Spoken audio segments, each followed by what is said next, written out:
Welcome back, everybody. It's back. It's Monday Night Rants, episode 2. This time, we are refining the method of the rant.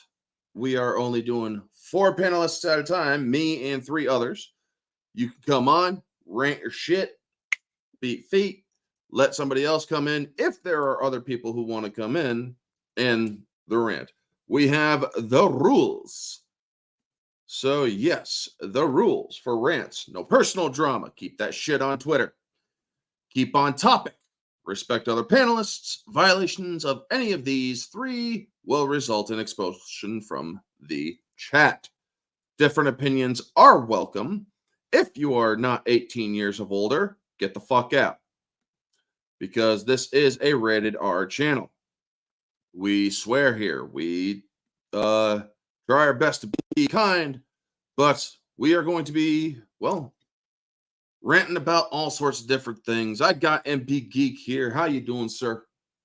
I'm doing good, man. Like I said, my wife and the kids, my wife, my daughter, my son, my daughter's girlfriend, they're out all at Holiday World having a fun time. So awesome for them. Nice. Let's see if that helps. Well, I can't get rid of the I wonder how much. Does it look like I'm gridded over here? You mean a little grainy, like kind of like an 80s? Yeah, you do look a little grainy, like an 80s thing. You got kind of a hue in the right there. Yeah, I can't, or that's due to the camera, unfortunately. So let's say hello to the chat. Hello to Axel, Conroy, NB, Tony Montana, good sir. So let's see here. Let's see how I look on Facebook at least. Or not Facebook, but you know what I'm freaking talking about. Happy belated 4th of July. Hope you had a great one. Yeah, I did. Oh my God. There is a full-blown revolt at the White House press corps. They are turning on cringe Jean-Pierre, which I absolutely love. I saw a little bit of something like that on, I mean, I saw a thing on Twitter where it was like, I didn't see Jen Psaki get disrespected as much. I'm like, oh, geez, I remember Kellyanne Conway getting treated worse than that from day one. Yep. So I'm like, I don't want to hear it. I mean, for fuck's sake, this thing should tell me well, that. You know, it's not. Well, not you. I'm talking about this thing. No. What I'm thinking is, why is it that they are so talking about we need DEI hires, but they're getting mad because they're calling Kamala Harris a DEI would be a DEI president? I'm like, you can't have the shit both ways. She is DEI hire. I mean, Joe Biden's own admission. I want to put a black woman as my vice president. I'm sorry, dude, but that's a fucking DEI hire. Not only that, what did he say about his SCOTUS pick? I'm picking a black woman. So no matter what, it was going to be a black one. Now, I don't know if Jackson is qualified. By the way, people, I can name all 9 Supreme Justices of the Supreme Court. I doubt most people can. I can name all 4 women and all 5 men. Nice. Yeah. But yeah. It's not even hard. It's Jackson, Kagan, Sotomayor, Barrett. There's your women. Roberts, Gorsuch, Kavanaugh, Thomas, Alito. Boom, done. Funny thing is, though, everybody said that Trump would be the one to hold on to power. And it's like, look who can't let go of it right now.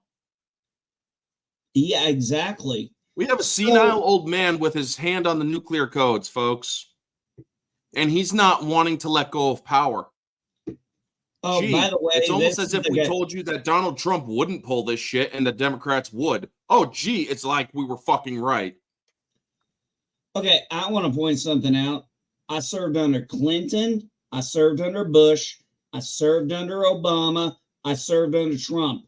And if I could pick any of those commanders in chief I'd like to have back, it was Trump. Yep. Sure, shit ain't Bush after that second term. Yeah, I'll be damn straight about that. Hey, right. Good to see you. Anything you want to rant about, come on in. The link is the pinned comment in the chat.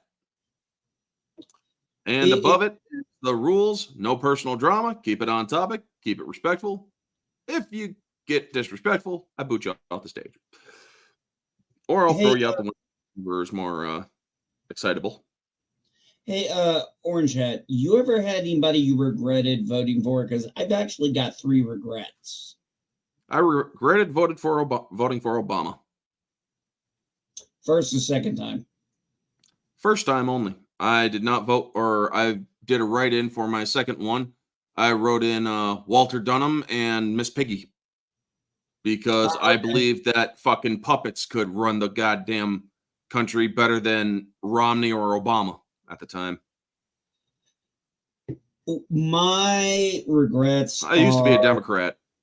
My regret would be voting. If I knew politics the way I do now, and I had as much experience, I would never have voted for Bush's second term, ever. Not in a million fucking years. That guy put us in the Iraq war, and I don't even want to get into how pissed. We were literally saying this in the military. It's like, great, we got to die so we can give daddy a gift. So we were not too thrilled about that.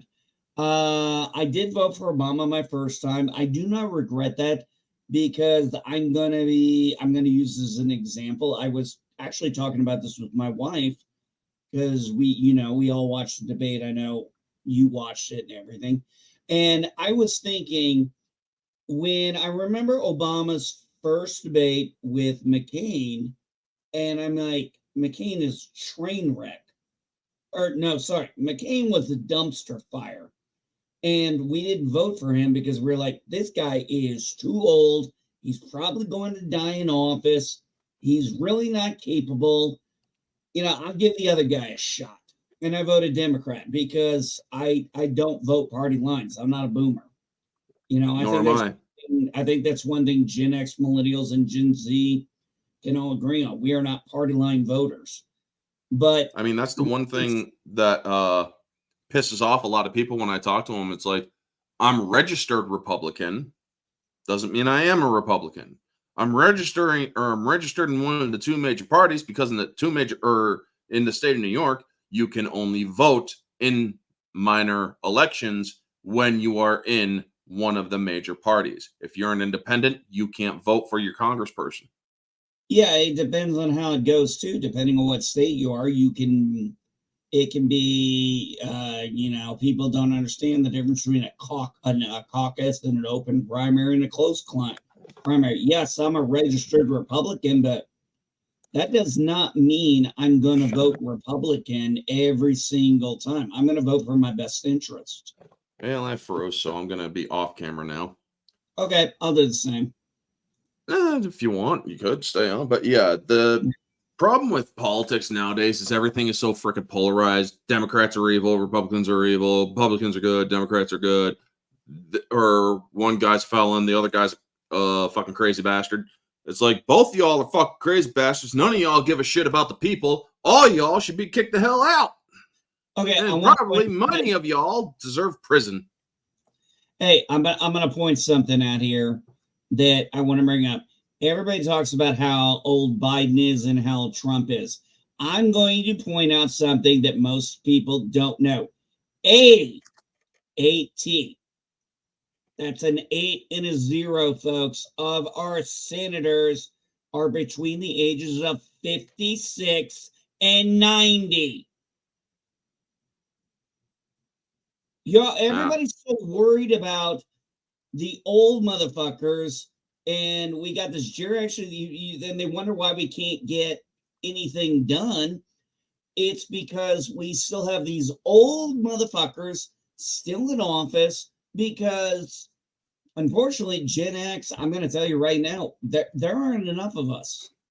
There just aren't. We are not that big of a population. We're a dying breed. Then we weren't a big breed to begin with. So millennials, Gen Z, you got to fucking step up. we had a bigger generation. It's just that our generation started dying in too many, or in the biggest fucking war of our generation, which was the Iraqi War, the War on Terror.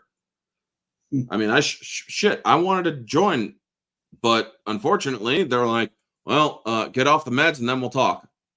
And then the next year, when I was 19, they're like taking people with meds and ADHD and stuff. And so it's like, okay, maybe I can give my shot again. Get off the meds, then we'll talk. And it's like, fuck the military at this point. Not the military itself, Fuck the process of getting into the military. Because if they're gonna say they're gonna freaking take somebody, you should give that person the opportunity to go in. Well, but then also, in reflection, I wouldn't have done well in the military because I have an explosive personality disorder. Not to mention I have oppositional defiant disorder. If they were to tell me to do something, if they were to get into my face, chances are I would have swung. Then you probably would never made it through basic or boot camp. You're right. I wouldn't have. And you know what? That's okay. You know what, Orange Hat? That's okay. As someone who spent 20 years, 4 in the Marine Corps, 16 in the Air Force, who married a woman who's did 20 in the Air Force. Look, man, it's not for everybody. It ain't an easy life. You know, it's like when I hear people say sometimes, man, if I had stayed in, I could be retired right now. I'm thinking, yeah, but are you sure? Because I know a lot of Marines that I still talk to, and I know a lot of people, man, people got militarily retired. They got medically retired. Sorry. And what medically retired means is you get VA, but you don't get your retirement benefit. Yeah. I managed to make it 20 freaking years and retire and get my VA. My wife got the same. But that ain't no easy task. And it's taken a toll on my life. That I don't doubt. And I mean, it'll take a toll on anybody's life. I mean, it's a stressful life. There's no way around it. Yeah. But yeah, basically my rant on politics is how the fuck are people so goddamn blind when it comes to Trump? They're just too damn blind with hatred for the man that they cannot see that their own fucking choice is doing everything they accused Trump of doing. Well, literally. We've been talking about this for, what are we going on, 8 years now? They've been trying to take him out and weaponize the system. 9 years, because they were doing it before he even got elected. Oh, that's right. They wanted to impeach him on day one. Yeah, that's right. The wiretapping stuff. And yeah, I mean, it's like everything they are accusing Trump of, oh, Trump gets in, he'll do this. It's like, you're already doing it. And people are still, you're right, though.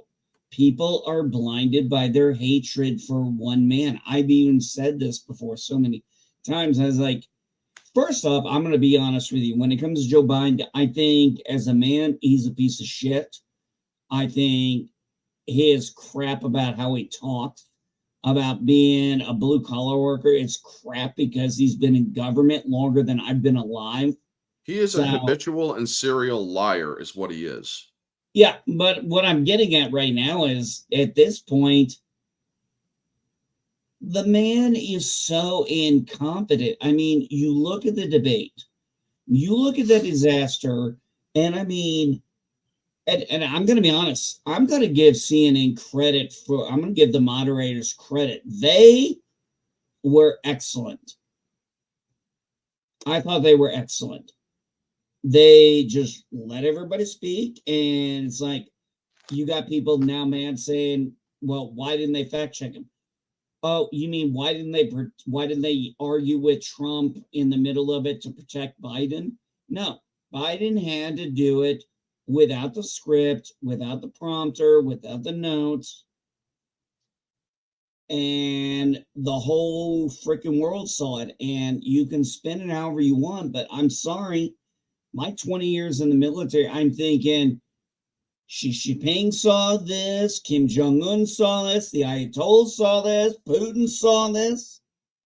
So excuse me if I don't think they're buying your bullshit when I'm not. Yeah. I mean, Orange Head, this is one thing I cannot stand is when people are like, "Oh, he's a decent man. He's liked. He's liked on the world stage." I'm like, I remember when McCain would be like, "Oh, my friends, I don't need a friend. I need a commander in chief. Yep.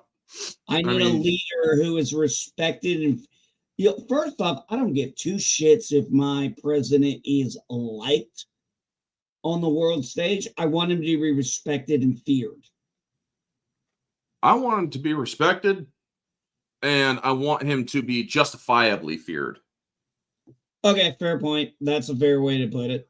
Because the thing is, a lot of people are like, oh, Trump or Trump this, Trump that. It's like, Trump was willing to do shit that no fucking living president would do. He went to the demilitarized zone between North and South Korea, stuck his arms out to his sides, and fucking crossed that border like, bring it the fuck on. No, he crossed the border where we're technically still at war because we established an armistice. It's an armistice. So technically he's in an enemy camp. Yeah. He freaking walked into an enemy camp without Secret Service. Mm-hmm. No freaking president can ever claim to do anything like that. This man basically then walked in, told freaking Kim Jong-un, it's like, look, dude, we talked shit on the world stage, but let's see if we can talk peace now. And exactly. It was uneasy, but also freaking Rocket Man decided to back down a little bit. Then Joe Biden gets in. North Korea is rearming. North Korea is pulling all sorts of other shit. And the fragile peace that we had in the Middle East is falling apart. No, not only that, nobody wants to ever give account to the fact that Trump helped initiate the Abraham Accords, where several, the Kingdom of Bahrain and Saudi Arabia, I think it was Saudi Arabia, recognized, not only established diplomatic relations with Israel, but recognized them as a nation. Yeah, they legitimized Israel. Yeah, and I was on my IMs with my friends from the military, and I was like, did you ever think you'd see this, where these countries in the Middle East would recognize Israel? And all the responses, everybody was like, not in our lifetime. And he did that. Mm-hmm. He got Arab nations to recognize Israel, the Jewish state. I'm like, this was one of the biggest things that I'd ever experienced in my time in the military. It was like, wow, we've actually done something. We've got a president who's done something prophetic. He's not working with Iran. He's not working, yes, everybody's like, oh, he talks about Putin smart, and it's like, oh, he calls Putin smart. No shit, Putin's smart. He was a fucking KGB agent, and he's been president of Russia for a long time. You think you're going to be in that position if you ain't intelligent?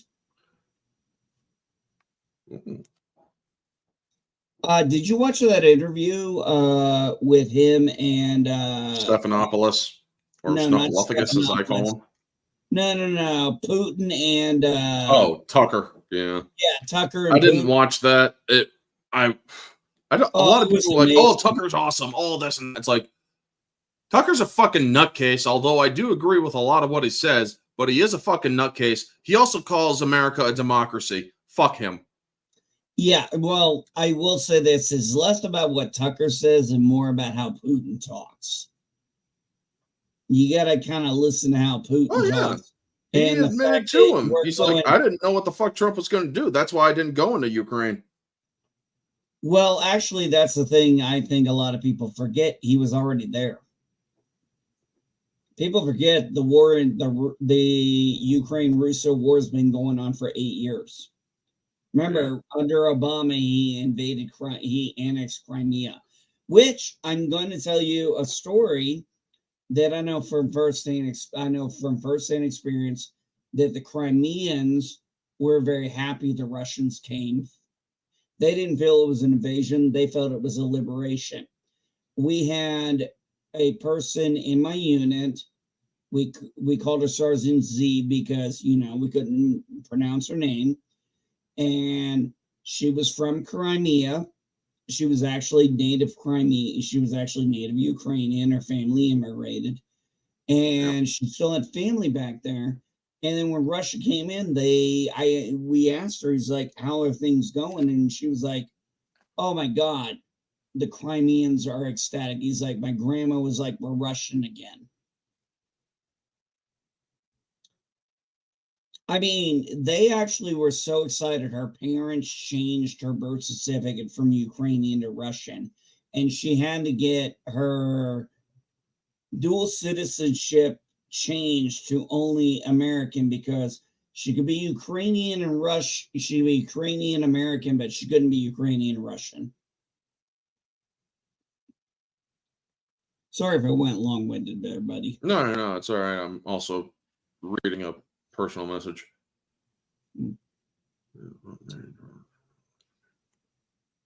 And it seems I pissed off some people on IG. Yeah, I do reel remixes and reels on IG. I don't do it, or on Instagram. I don't do promotion for my work on YouTube.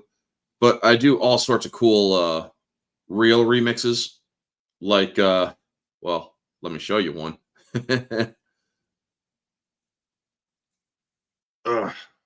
Let's see here.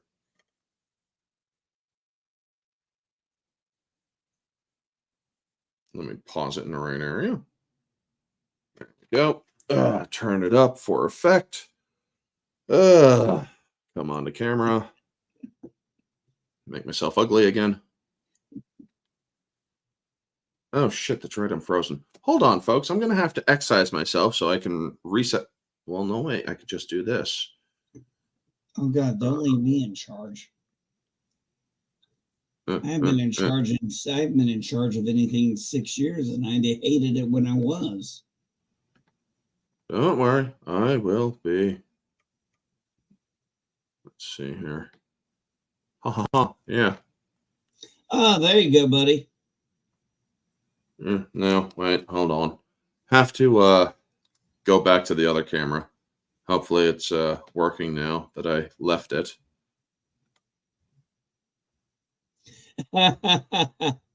Crack. All right. Shit. You guys are fucked if I'm stuck here being in charge. All right, somebody pick a topic. Yes, that's Voltron in the background. Yes, that's Michael. Yes, that's Ghostface. Yes, that's Jason, Freddy.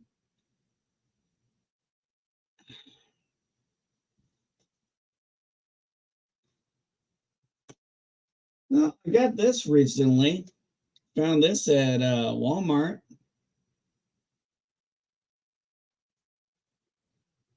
You haven't seen it. It's a goddamn classic. I love it. Who said you're in charge? Hey, did I show you what I got? Hey, nice. Hey, I wanted to show you something. I found this at Walmart the other day. What is that? Killer Clowns from Outer Space? Nice. Yeah. So this is this is one that I just created. Well, let me get rid of that. This is one that I just created, folks, when Disney disrespects Star Wars. Oh, shit.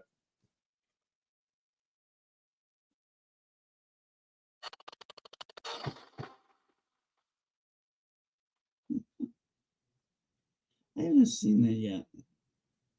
Real Star Wars fans is what it says when when Kong comes in and punches him out. You know, I cannot figure this out with these people. They're like, oh, you got. CBR, you got Mary Sue, you got all of them are like, oh, Star Wars is a problem, Disney's a problem, we're the problem. It's like, dude, we checked out. We're gone. We're I not haven't checked there. out.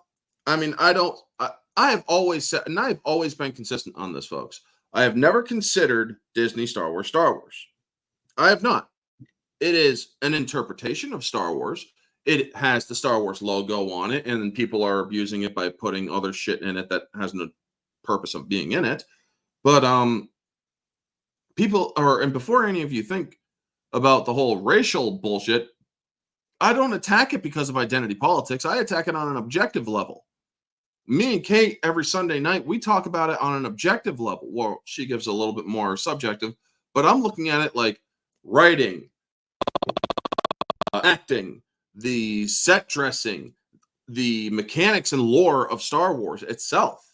I am looking at that stuff when I do this. I am not freaking looking at it like, oh, black lead or scissoring lesbians or this or that. It's like, no, I'm not going to legitimize Disney's complaints with this bullshit saying that, oh, we got racist people who are making fun of it or bigoted people who are making fun of it. Because when people do attack it like that, when people are like, oh, scissoring lesbians create force sensitives in Star Wars. Really? Did we see any scissoring? No. Did we see any sex in Star Wars? No. Did we see Star Wars goes full OnlyFans? No. We didn't see any of that. And before anybody that was a little ridiculous too. I mean, thought that was. I mean, I understood some of the criticism, but I'm like, okay, you guys are taking this too fucking far. It's like that's because they don't. That's their outrage culture. That's all they're fucking good for because they're making money off of outrage. Me, if I'm gonna make money, I'm gonna fucking make it honestly. Yeah, but that's, I think, the difference between us. Look, we've had our outrage, we've had our anger, and yes, we were attracted to certain channels, but we also got over it and we're like, okay. Yeah. It's like with Star Trek. I'm like, I said to people, I'm like, they're like, why don't you just leave the sandbox? I'm like, I don't need to leave the sandbox. I got 725 episodes and 10 movies to watch. I'm like, they're like, well, it's not my Star Trek. I'm like, fine, this is mine. And this is what I grew up on. This is what I care about. Do you? I don't care anymore. Now, when it comes to things like the Acolyte, it's not that I don't care, but I don't think there is reason to let legitimate criticism go away. Like, for the example, the lesbian space witches thing. Okay, it's like, no, our criticism was you changed Anakin's origin. He's no longer the first Force-born individual. Yeah, got tongue-tied there. You had that, and then you had, oh God, what is it? And these Jedi Masters, it's like, how can you not sense this person? And then Kiadi-Mundi is now in a show. Double his normal age. Yeah, he's 40 double his years normal age. before he's supposed to be born. Like, oh, that's not canon. Dude, it's on the official Lucas fucking Topps training cards that he was 70 years old in Attack of the Clones. Yep. And then now all of a sudden we got a guy who just comes out and says these Sith. I'm thinking no, at this point it would be Darth Turnibus. So Turnibus, yeah. Yeah, so where's the Bith? Yep. And for those of you who don't know, Bith are the ones that were playing the music or the jizz music in episode 4. And I do say jizz because they didn't call it jazz, they called it jizz. They called that style of music jizz. Now, yes, as inappropriate as that sounds, I'm referring to the music style in Star Wars, not the adult entertainment reference to male discharge, shall we say.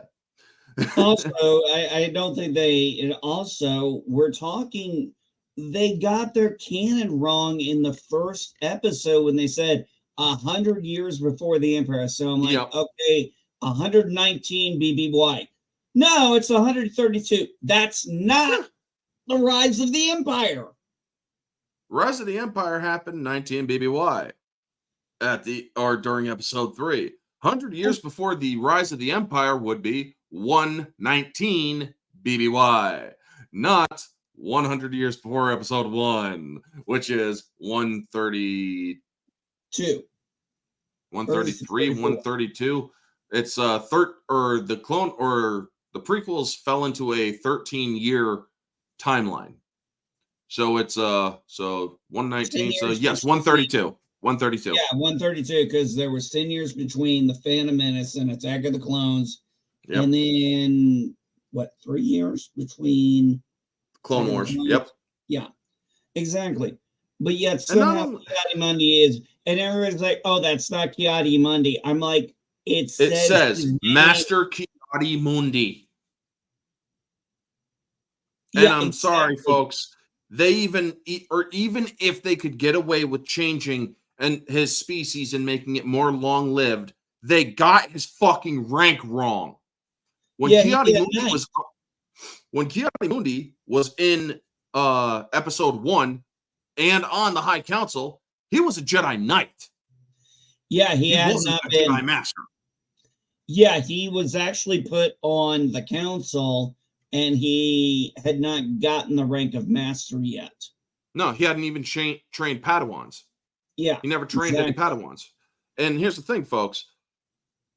Also, that is actually an error of George Lucas, because in episode 3, we get that famous question from Anakin: how can you be on the council and not be a master? And if I was Yoda, I'd be like, look at him.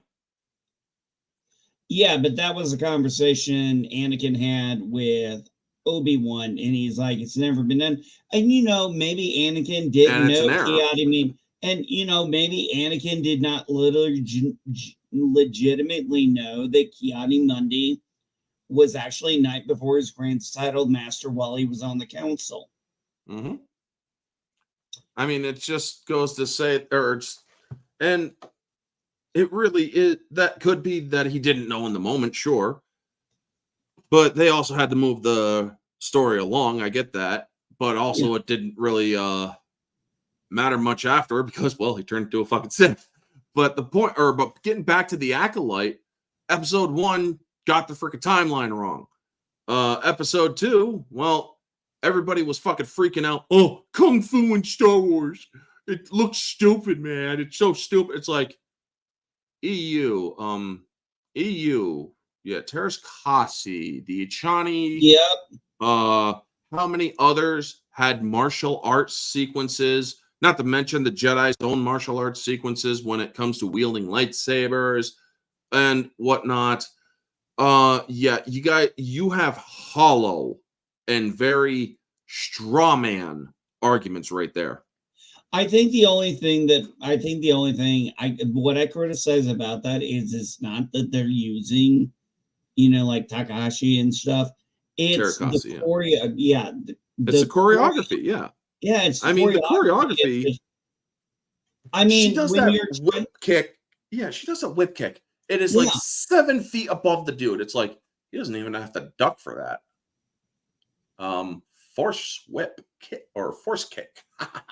It's like, I just look. I get that they brought in Trinity and they've kind of gone with the Matrix. That choreography was good.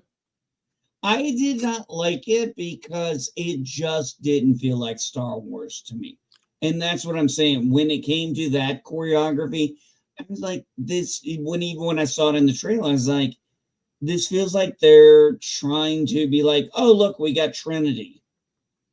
Well, yeah, she did seem more like Trinity because of her more robotic movement or her more stiff movement. But she also, that's the training she had to fall back on, That's the training she had to fall back on.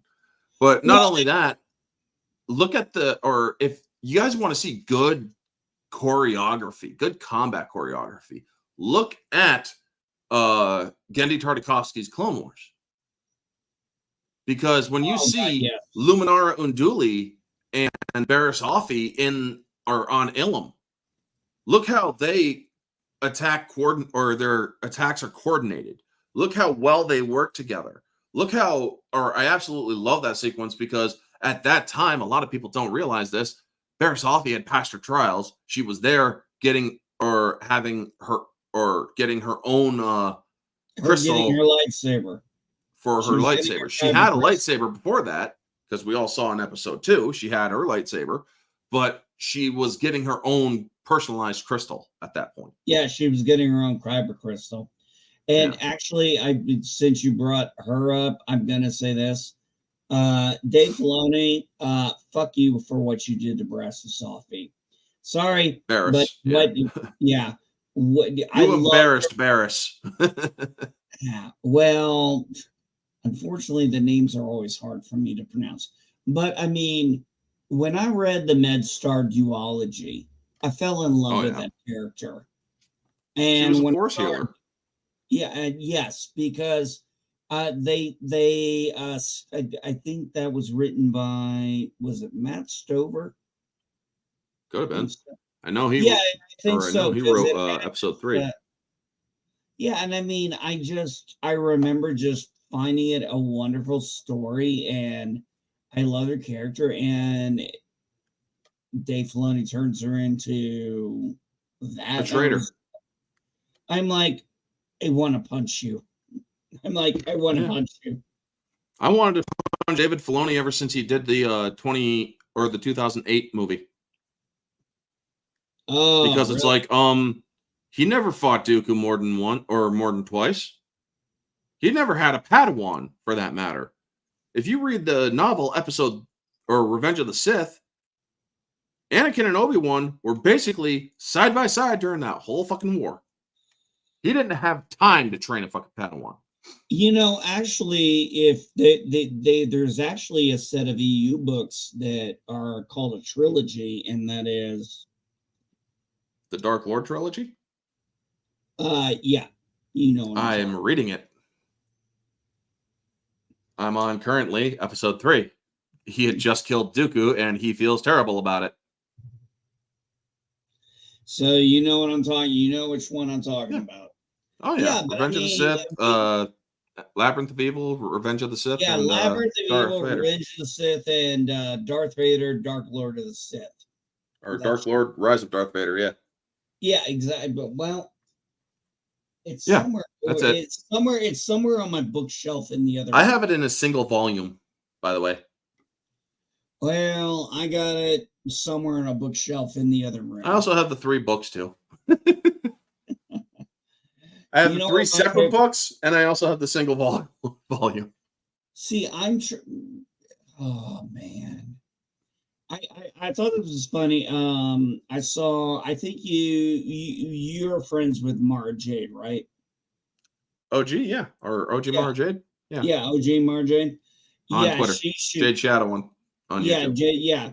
Well, she shared something with me, and I saw it, and I got to buy it because I was like, "Where did you get that sword of the?" When they did that video, that little like making fun of the idiots, the SJWs who don't give a fuck. They're like, "Oh, there's more of us." I'm like, "Oh no, bitch, there's a lot more of us than there are of you." And she's on there, and I saw her in a shirt that had Jaina Solo. And I know I'm such a sexist person, but for some reason she was my favorite character. Yeah. Yeah. Why? I don't know. She was the sword of the Jedi. I wanted that trilogy. So when I saw Mara in that shirt that said Sword of the Jedi and had Jaina Solo with her purple lightsaber, I'm like, where did you get that? I got to get one. Yeah. Because I'm like, that was, I mean, everything she went through. I mean, everything she went through. There was a key moment when I remember when Luke in, I think it was was it Fate or Legacy? I don't remember. Fate of the Jedi, because he had dubbed her Sword of the Jedi during Legacy. Yeah. Force. Yeah, no, I no, haven't he read the. I definitely, he haven't definitely. read Fate because I don't want to. It's Filoni tainted. No, I think that he named her Sword of the Jedi in NJO, but when she was in like Fate of the Jedi, that was when he granted her the rank of Master, and he said Yeah. Master Solo fell.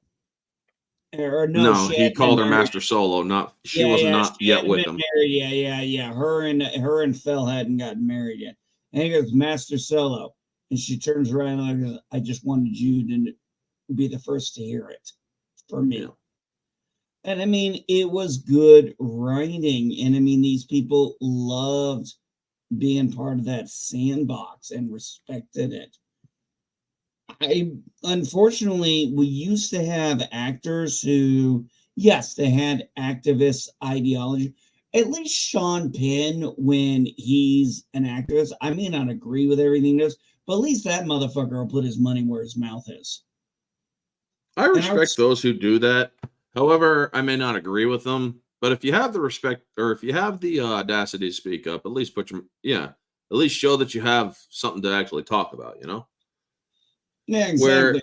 where So yeah, and that's why I can at least say, hey, I can respect Sean Penn's activism for that because I'm like, hey, yeah. he goes out there and he puts his money where his mouth is. He puts his butt on the line. I'm like, okay, at least he's committed to what he believes. I may not agree with it, but at least he's committed to it. Mm-hmm. But now we have these activists who are the writers, the actors, the directors. I mean, I don't know if you saw that. I don't know what you follow on YouTube or in chat, but you had that thing where they were talking about that third episode, and it was like, oh, this is the gayest Star Scissoring Wars episode. lesbians.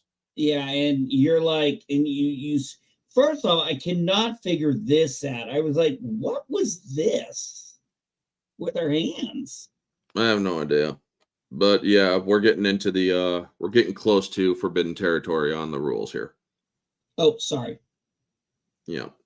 Uh yeah, folks, I acknowledge that I called out some people, but I'm not going there and mentioning who they are. Because honestly, there's no reason to. But yeah, the acolyte just it infuriates me because from what I heard back in 2017, Leslie Headland was, as we all call it, based. She wasn't into the identity politics shit. She was actually against it. She wasn't into any of the putting shit before movies and stuff or putting agenda in movies and stuff. She was against it. But the unfortunate part or thing about it is she heard that you got to do this stuff if you want to succeed in Hollywood. Well, unfortunately, she sold her soul and she actually went there with it. She played victim. She said, "Hey, I'm a gay woman and whatnot." Anyone, or I don't blame her for being gay, especially after being the personal assistant to Harvey Weinstein. But yeah, I know. I'm gonna make you all. I'm gonna make you all put that in your head. You think that he didn't have her doing shit? Yeah. You think she But didn't know? you think she didn't know? You didn't think she wasn't even, or what? You thought she wasn't participating? Oh Allegedly. God, she knew. At She knew. least, at the Yeah. very minimum, she knew. But even that, folks, I mean, yes, you also have fucking Weinstein getting off because of technicalities in New York, but he's also still convicted in California. And he hasn't been, or he's also still in Rikers. So yeah, there's that. But here's the thing.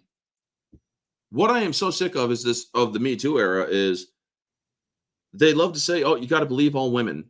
And if a woman says she was raped 20 years ago, and it turns out that all she did was meet a guy in a hotel, agreed to a sexual liaison, and then regretted it 20 years later, claims it's assault, I'm not believing that. I'm sorry. Prove to me you were assaulted. Well, I can't. It was 20 years ago.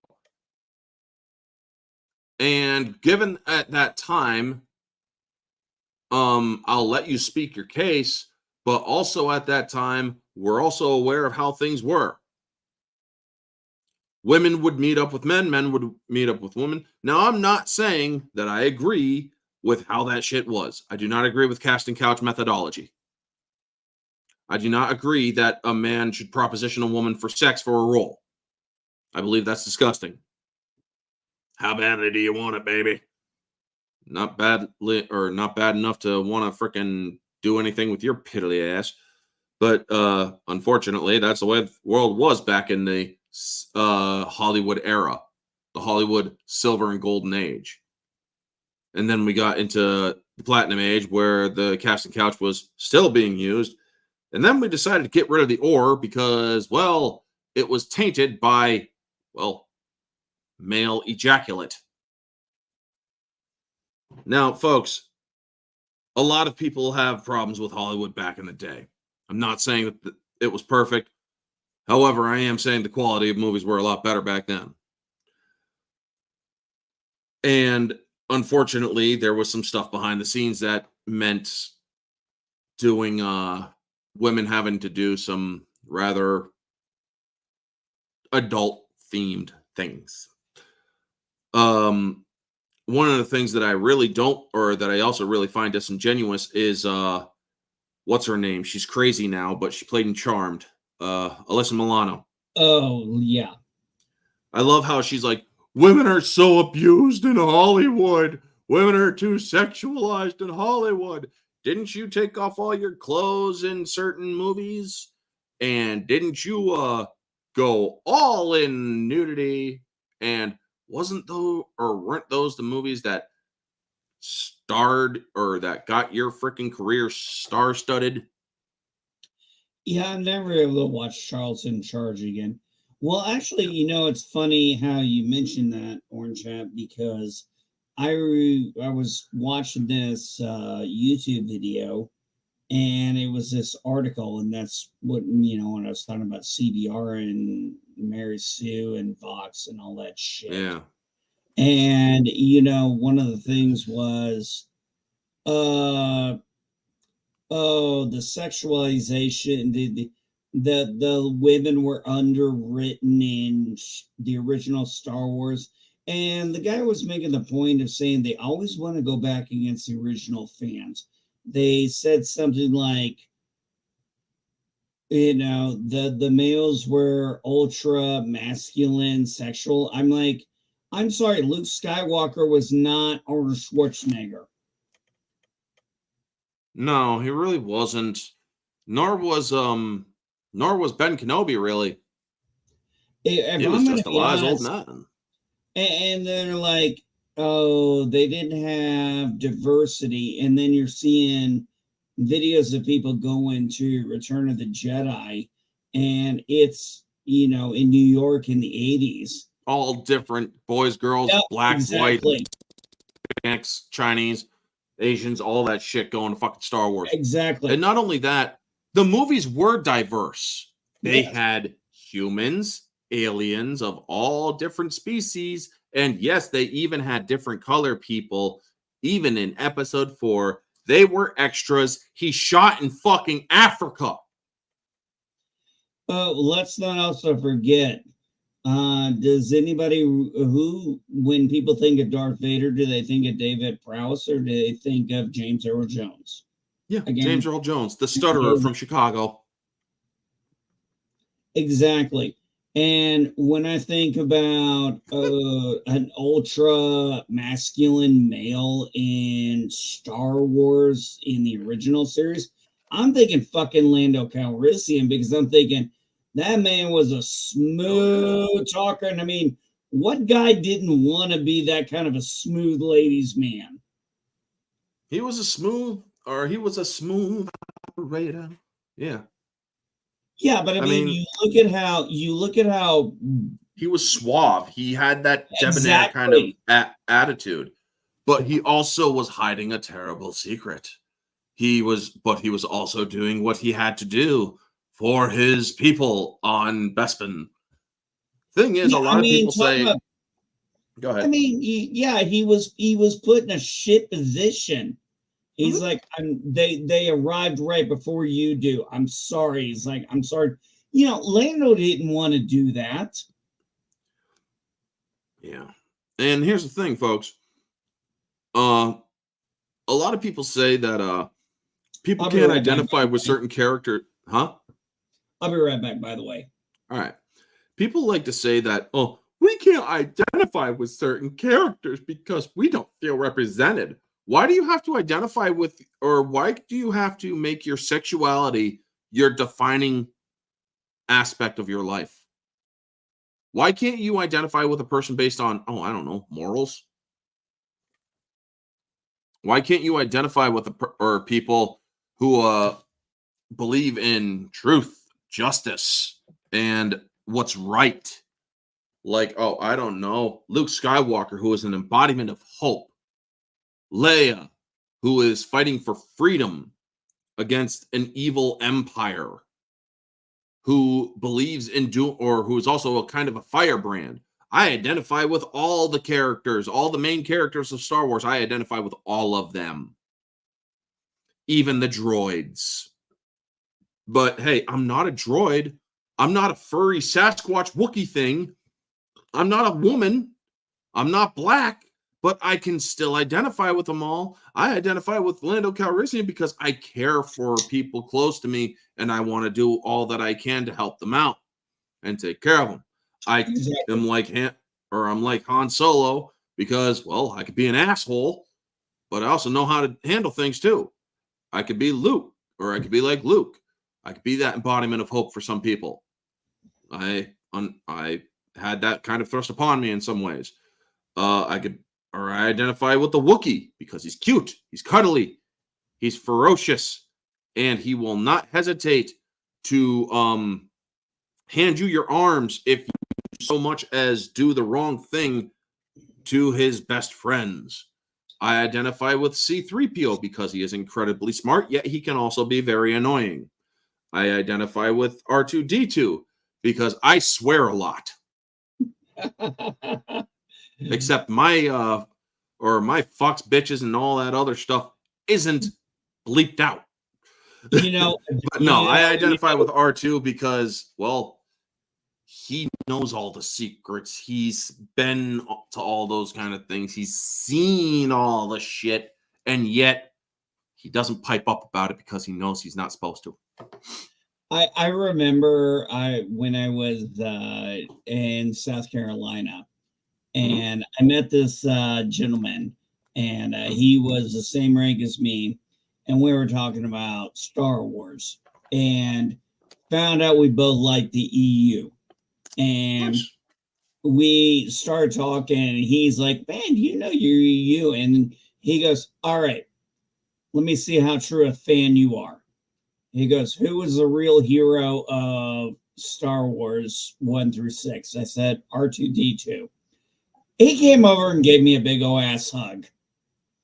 Because I'm like, I've said this before, if it wasn't for R2-D2, everybody'd be dead. Yep. Well, I don't know about Han Solo, but yeah. Yeah, but it wouldn't have in some ways, yes, Han Solo is still alive. Han Solo, yeah. Yeah. Yeah, I mean, remember, he fixed the hyperdrive. That was the thing that kicked, everyone wants to talk about who shot first. Han Solo. Who else? Yep. All right. Good man. Of course, Han shot first. Han always shoots first.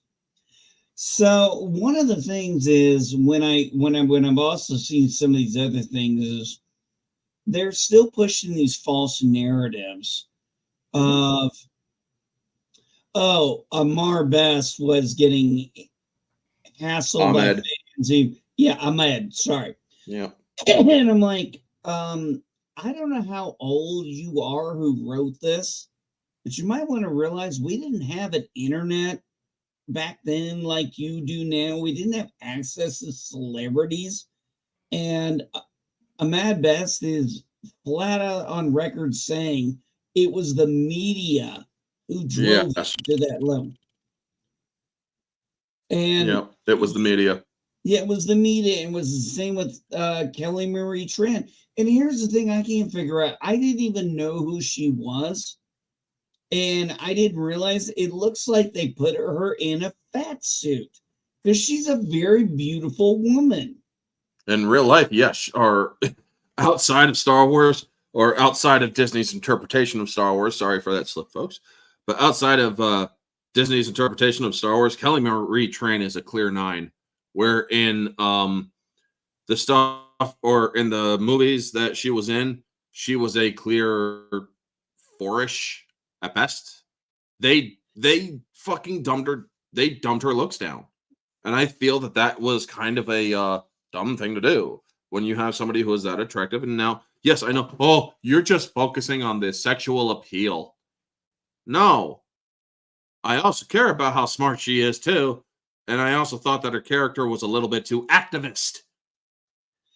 Well, think about this. They talk about, oh, well, another thing in this article was, oh, Leia's bikini. It's like, what about Leia's bikini? It's like Carrie Fisher actually told George Lucas, I've done 2 films and you put me in shapeless clothes. I want to show off. Yeah. Yeah. And oh, by the way, I don't remember which episode of the sequels because I've only seen them of the Disney trilogy, but yeah, anyway. Yeah, the Disney trilogy, I've seen 5. I've seen them 5 times, and I've seen 1 twice, 2 twice, 3 once, and I'm not ever seeing it again. But Kylo Ren had a shirt off. What was it in the Acolyte? This guy Yord had his shirt off. Yep. It's they were bitching about the dude taking a bath. Yeah. Oh, they're gonna have sex. He's in the water naked. Oh, I didn't see a sex scene. Okay, that scene there. I look, for all the complaints I'm hearing from people, there are things I will say you're overblowing it. Yeah. Like, for example, when they were I thought the choreography for the lightsaber scene with the Jedi and Smilo Ren, or I'm not calling him the stranger because I'm sorry, I'm not going to talk about something you sit. Just call him Kamir or Smilo Ren or Darth Smiles. Just call him Kamir. That's his name. I'm just not going to call him something where you normally sit in your hand and use your left hand. It's just not going to happen. Yeah. But Smilo is like, okay, he's taking a bath. She's watching him. Obviously, he senses her. What she's doing. Yeah. And it was a clear dance of seduction. Yeah, but he's baiting her. I mean, I was like, this guy. I was That's like, the seduction. I don't know, they call him Asian Ezra Miller, and I'm like, he's like the best damn thing of the whole fucking show. I wouldn't compare him to Ezra Miller. And yes, you're right. He is kind of the best thing, he is kind of the best thing in that show going forward. But also, here's the thing, folks. When I say seduction, I'm not talking about sexually. Vader was seduced by the dark side, is what Obi-Wan said. It wasn't a sexual seduction. He was enticed to it. He was drawn to it through the promise of greater things. That is a seduction. That is what Kamir was doing in the show in this most recent episode. And I hate that I have to defend the show because people are too dumb. And I am going to say that. People are too dumb to understand certain aspects of life. Well, if you play the game, have you ever played the game Star Wars: The Old Republic? Yeah, the computer one. Of course I have. Oh God, you've played the Sith, or have you played the Sith, Sorcerer, or Inquisitor class? I played every gambit of it. So you've played the Sith class. I've done both sides. Yes, I played both. And sides. You've also played the Sith Juggernaut one as well, where he has to seduce Jace Wilson to the dark side. He also turns, or the other one also turns a Jedi to join his team. Well, think about these were seductions. Listen to what he says when he first says something. I thought, damn, this is about the first best writing I've heard in this whole show is the writing in this feels episode was good, actually doesn't it? better than the others. Well, he was like, feels good, doesn't it? Holding that lightsaber, basically seducting her into the power. Take me out. Now, of course, Yeah. she has no chance of taking him out. But he's basically baiting her and seducing her into the power. And I'm just like, this guy could be in his own show thousands of He would be years an effective before this Sith. stuff. And we He could would have had be an effective Sith. yes, I because he knows what the Sith are, but unfortunately, and I feel bad for the actor because he's in a shit show. Yeah. He's got bad writing in certain areas. He's got good But writing in man, other areas. and when he's got good writing, it's good. Yeah. And when she pulls that lightsaber and ignites it and stuff, he's like, what you're feeling right there? I lost everything, Asha. After you lose everything, that's when you become free. Me, I would have been like, feels good, doesn't it? Having that power. If you tie yourself down like the Jedi want you to, how can you access that power? Well, that would fall into the Jedi. That would fall into the Sith code. That's where, Sith teachings right then and there. It's like, sure, freedom is the ultimate goal of the Sith because freedom or the Force shall free me is the last line of the Sith code. But I break my chains, the Force will free me. Yeah, my chains are broken. Yeah, I mean, I recited or if you look at the Jedi preach that emotions are a distraction. That emotions that will hinder you. Because look at the Jedi code. Oh, sorry. There's no emotion. There is peace. There is no passion. There is serenity. There is no this. There is no that. There's this. There is that.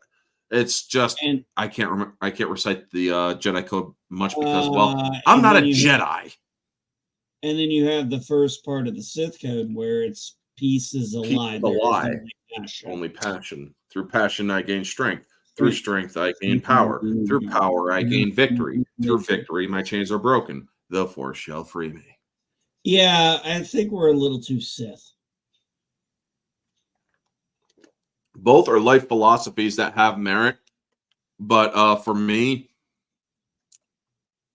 I haven't known much peace in my life. However, I do seek peace. Just do not push me into a path of war. Well, there was that one character in Knights of the Old Republic, that Sith, who was the teacher when you were infiltrating, and I can't remember if it was KOTOR 1 or 2. But, well, if you were infiltrating the Sith, that would mean you were in KOTOR 1. And he's like, you still haven't impressed me yet. And it's kind of like, for a Sith, this guy ain't that bad. Well, no, he was he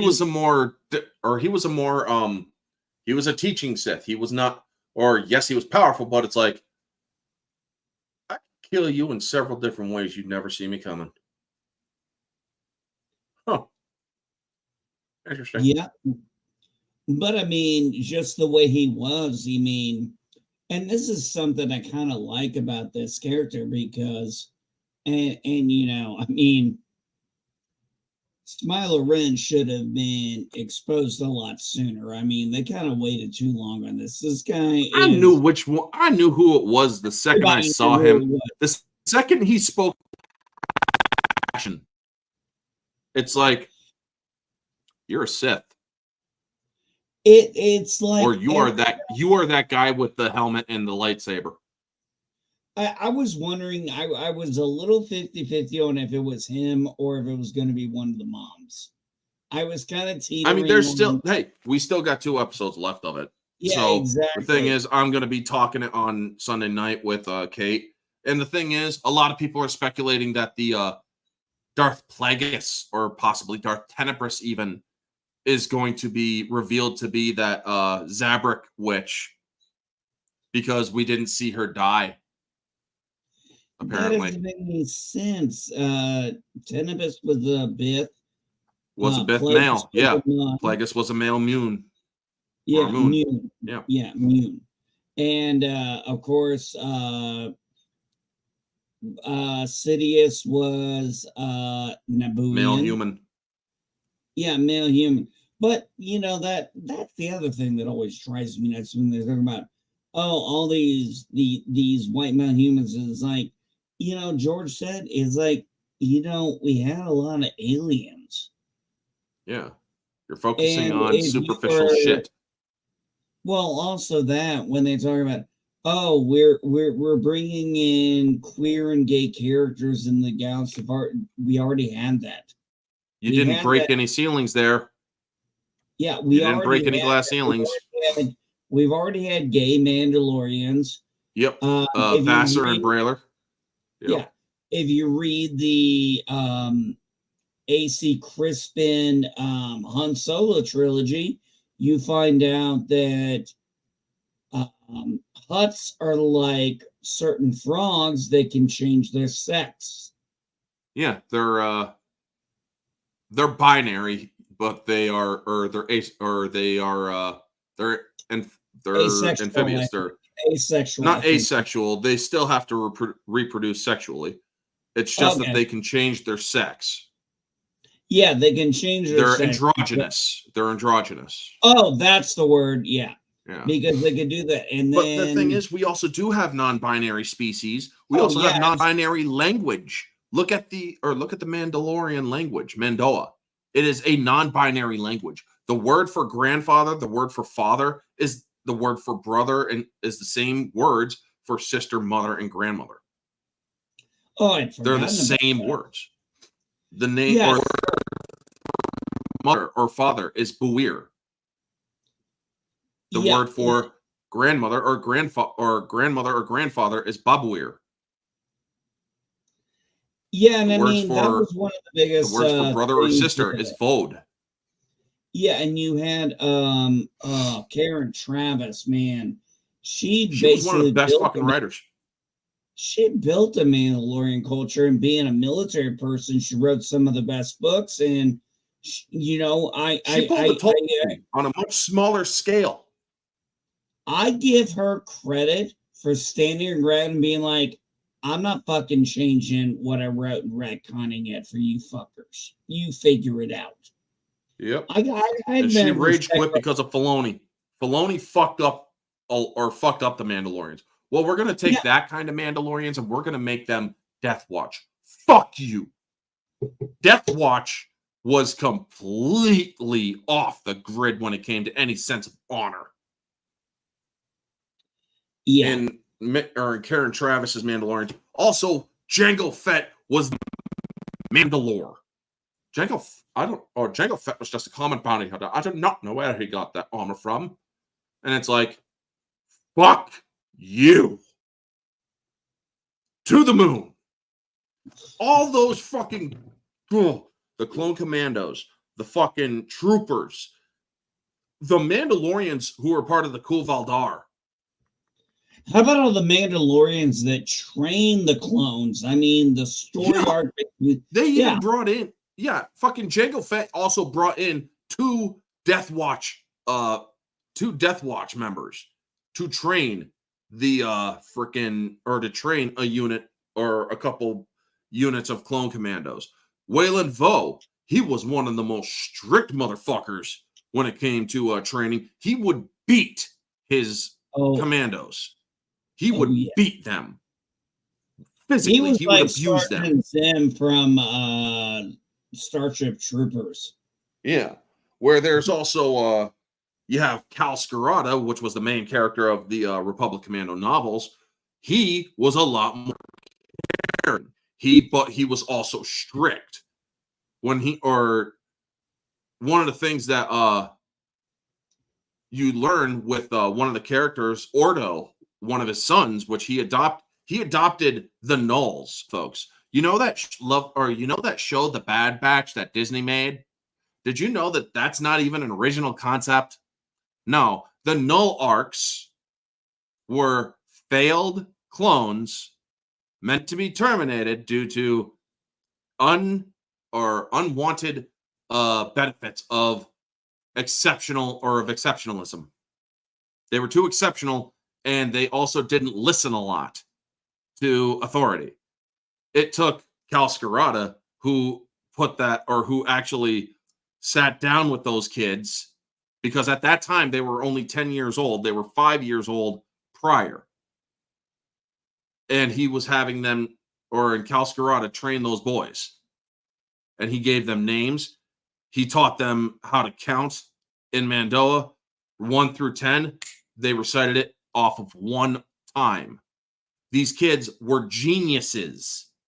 And not only that, one of the greatest things that they ever did in the Mandalorian arc and the Republic Commando arcs, Cal Scarata is a trillionaire because they put that worm in the freaking galactic banks where they were siphoning off a credit here, a credit there from every person in the galaxy. And they stole over 1 trillion credits. It's like, holy shit.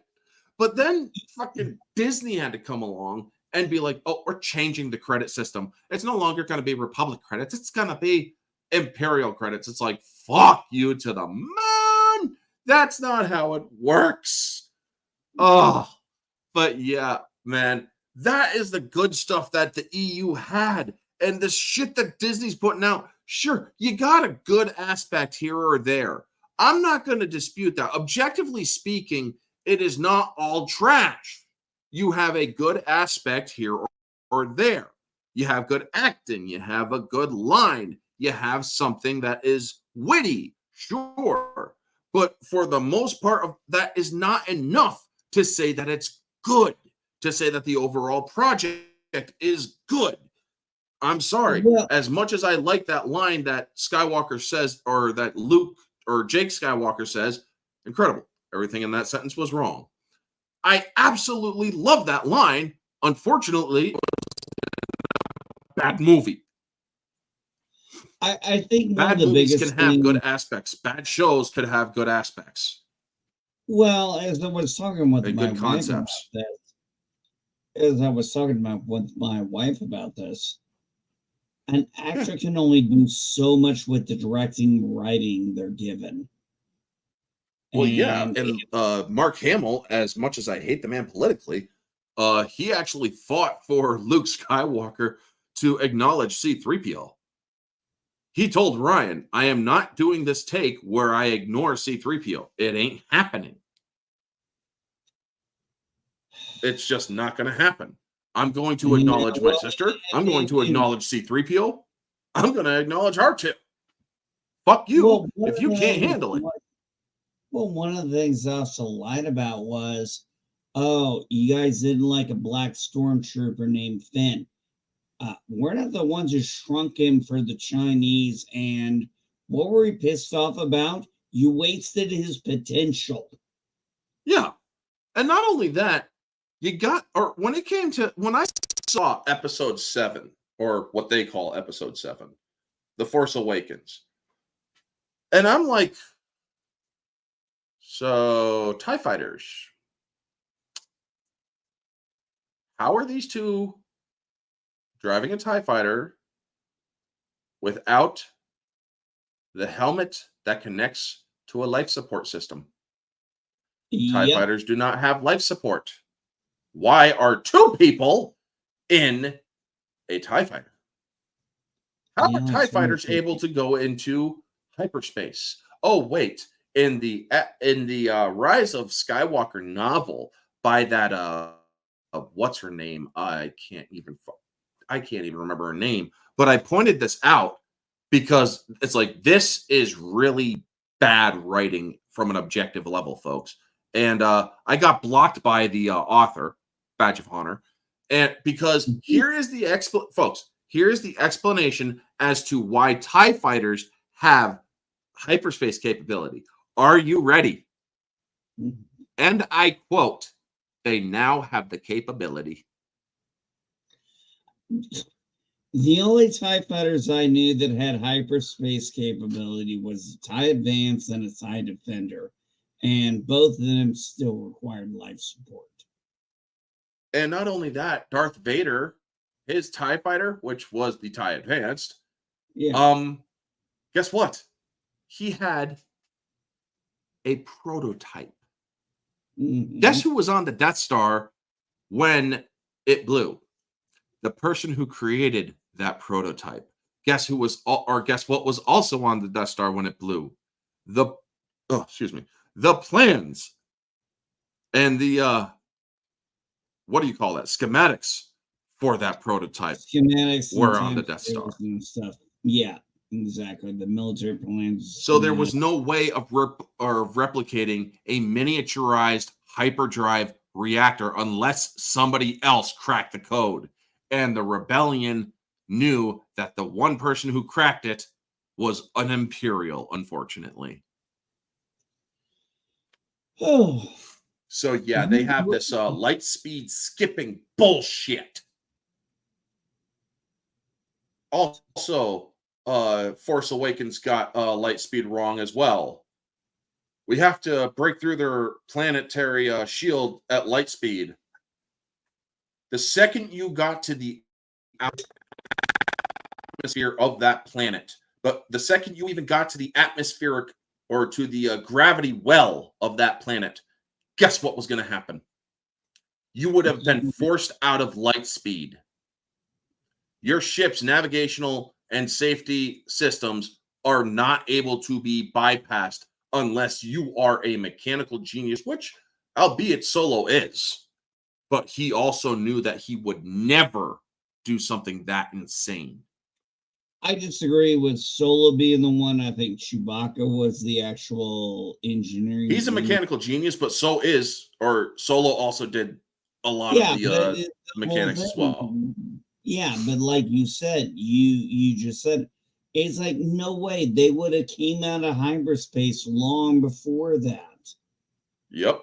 Now, you could do what's known as a micro jump, folks. You could do what's known as a micro jump, which means you are going to get past a blockade or something like that.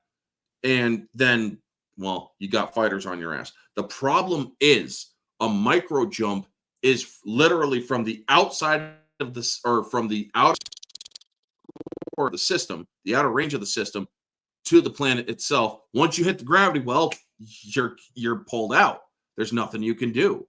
That's why the Empire also had things called interdictor cruisers. Yeah, where they could force ships out of light speed, and they lined them all the way up the gravity wells. Yeah, they created artificial gravity wells. Not to mention when they were fighting the Vong, you know how, or those ships, those planetary ships, those or even down to their fighters were all living things, which also manipulated gravity.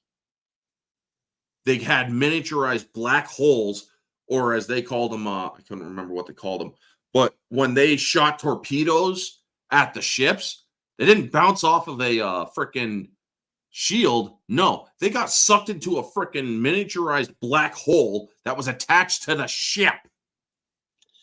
Also, the biggest thing about the Vong was they could not be sensed in the Force. Yeah, they were banished, or they were literally Force banished. You could not pick up their presence in the Force. So that's why the genius Lando Calrissian, who was also growing billionaire at the time, created one of the coolest freaking droids, the Yuzong Vong Hunters, the YVHs. And he taught, and in their programming is a taunt in the Yuzong Vong language. It's like, oh shit, Vongese is the Yuzong Vong language. But it's like, oh shit, man. Not to mention, you also had Jaina Solo and Jason Solo, who were hated by the Vong because they were twins. They felt that twins were divine beings. So fucking Jaina Solo carves on her forehead one of the god names, or one of their god names is like, yeah, fuck you. I'm coming for you. I'm going to kick your ass, and I'm your goddess, bitch. Now, she didn't say that, obviously, but that's basically the skinny said without the swear words. It's like Yun Harla and Yun something else. Yun Harla is one of the twins, I believe. But yeah, but there was Anami, who was a force-sensitive Yuzong Vong. Yeah, and that was I think the only one. He was the slave caste he was the slave caste who was basically the equivalent of a Sith Lord for the Empire, or he was basically a Palpatine hiding behind the scenes. Yeah. He was like, oh, nobody's going to look at the servant when the servant is actually the most deadly and the actual ruler. When it comes down to it, do you want to be the king or the kingmaker? Yep. There's this fantastic line I love from the Battle of Wellworld. There are thousands of us. You are one man. I am one Jedi. You're insane. No, I'm Ganner. This threshold is mine. I claim it as my own. Bring on your thousands. One at a time or on a rush. I don't give a damn. None shall pass. Yep. Nam Arnor and Ganner Rysodi. Rysod, yeah. Yeah. One of my That's how I always pronounced it, was Ganner Rysod. I've heard it called Rysodi, but like I said, I mean, that was just one of the most favorite. And I mean, he is just like slicing through these Vong. Oh, yeah, he waded into him. And he's like, none shall pass. And then it was like, Norm is like, what are you doing? He's like, he's fighting in the use of arms. He's fighting honorably. What are we supposed to do? Yep. It's like he is using our own honor system against us. What are we supposed to do here? And that's when not Nominor, but oh god, what was his name? The head of the Yuzong Vong, but the Battle Master or whatever his name was. Yeah, the Battle Master. I'm forgetting his name. I think it was. But yeah, he's basically like, you know what? Fuck the honor code at this point. We're gonna create these things that can hunt down Jedi for us. Because they discovered the planet of Merkir. They got their hands on the Bornskers. And they created Voxen. Oh, shit. And yeah, folks. And if it wasn't for the actual most powerful force sensitive at the time, and I'm not talking about Luke Skywalker, I'm not talking about Jason Solo, I'm not talking about Jaina Solo, I'm talking about Anakin Solo. Anakin Solo. He was, in fact, the most powerful force sensitive at the time. He was holding himself together with the Force as he was getting stabbed by Amphistaffs, getting bit up by Voxen, and all that shit. He was holding himself together. He took everybody. And, it was such a... And another thing, too, is the powerful moments. Also, when it was like, I knew Chewbacca's fate before I read Vector Prime. And I'm sitting there with the book in my hand. And I'm just like... I didn't read those books with a dry eye. I had to put a towel over when I was reading those books. Because back then, folks, books were not read on tablets. They were read on paper constructs. I had to put a towel down because it was my brother's book.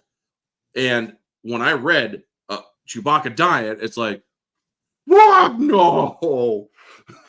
I remember knowing it was going to happen, and as I was getting closer to the inevitable, I was like, I was finding myself reading slower, and then when I got to that ending and I finished that chapter, I put the book down and I didn't pick it up for a week later. That's how strong that death impacted me from a book. Oh, yeah. I mean, then there came Star by Star.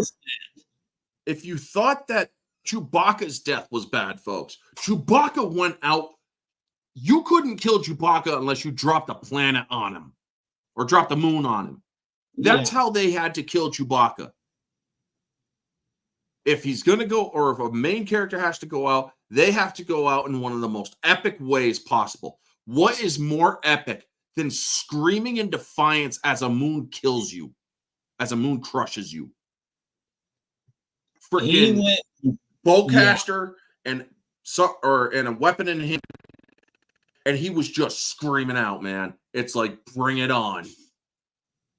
He's like, so yeah, when Chewbacca died, I fucking cried, but it's like, that was such a great death. Yeah, Wookiee is going to be fucking worth it. And it was such an epic death, but also the aftermath in NJO when what happened to Han Solo, and it's like, he didn't just lose his best friend, he lost his brother. No, he lost his son as well. I mean, Han Solo and Leia, to give you guys the idea of this is how great the EU is compared to Disney's shit. When fucking when Leia and Han, while Anakin Solo and that strike team was on the Vox and Queen planet thing above Mercure. Such a powerful scene. When Anakin Solo finally died and went into the Force, Leia felt that on the other side of the galaxy. And unfortunately, she was holding on to Ben Skywalker, to her nephew. And she just started screaming because of the anguish. Jesus Christ, I'm already welling up right now. But she started screaming when she felt it. And Han is like, what happened? What is going on? And she said, Anakin. And he understood immediately. He pulled his blaster out and started blasting everything around. Yeah, he started shooting shit. I mean, exactly. It took their bodyguards, the Noghri bodyguards, just to subdue him. And also the other one had to pull Ben out of her hand because she kept on holding him tightly. She was almost, she would have accidentally killed the baby. And it's like, this is such a powerful, it's such a freaking moment, man. I'm crying right now, man. Oh, man. Isn't that about the moment when Ben walled himself off from the Force? Yes, that's all. Or it was also because of it was not just that, but it was also because of the war itself. There was so much death that Ben Skywalker shrank himself in the Force. He didn't cut himself off. He shrank himself away from the Force. He turned it off, so to speak, because a baby instinctively defended itself from the Force because it was feeling so much death. And that was what Ben Solo did. And later on, it would come in handy because Vergeer would teach them a little bit of it, but then also Ben would teach his father and his sister and his mother all that very same technique. It's like, I never understood how I did it, but I can try. And Ben eventually learned how to do it. And one of the things I wanted, like I said, Sword of the Jedi, I wanted the sequels. I wanted, or if they were to do the sequels, they couldn't do the Thrawn trilogy. The Thrawn trilogy was considered the EU sequel trilogy. Yeah, unfortunately, at the time, the actors were older than they were in the books, because this only took place 5 years after Return of the Jedi. The Thrawn trilogy took place 5 years after. Yeah, that's one thing. It was already working on 20 years after. Yeah, that was the thing. Timothy Zahn. For folks of you who don't know, there was a Marvel comic book series. There was a British comic Dark Force Rising. Yeah, or the Dark Empire series, not Dark Force Rising, but Dark Empire series. No, I'm not at Dark Empire yet. We didn't get to the EU until the comic book side of Dark Empire. But the book side, we also didn't get our EU until the Timothy Zahn. And yeah, I mean, and then also came Truce of Akura. Everything.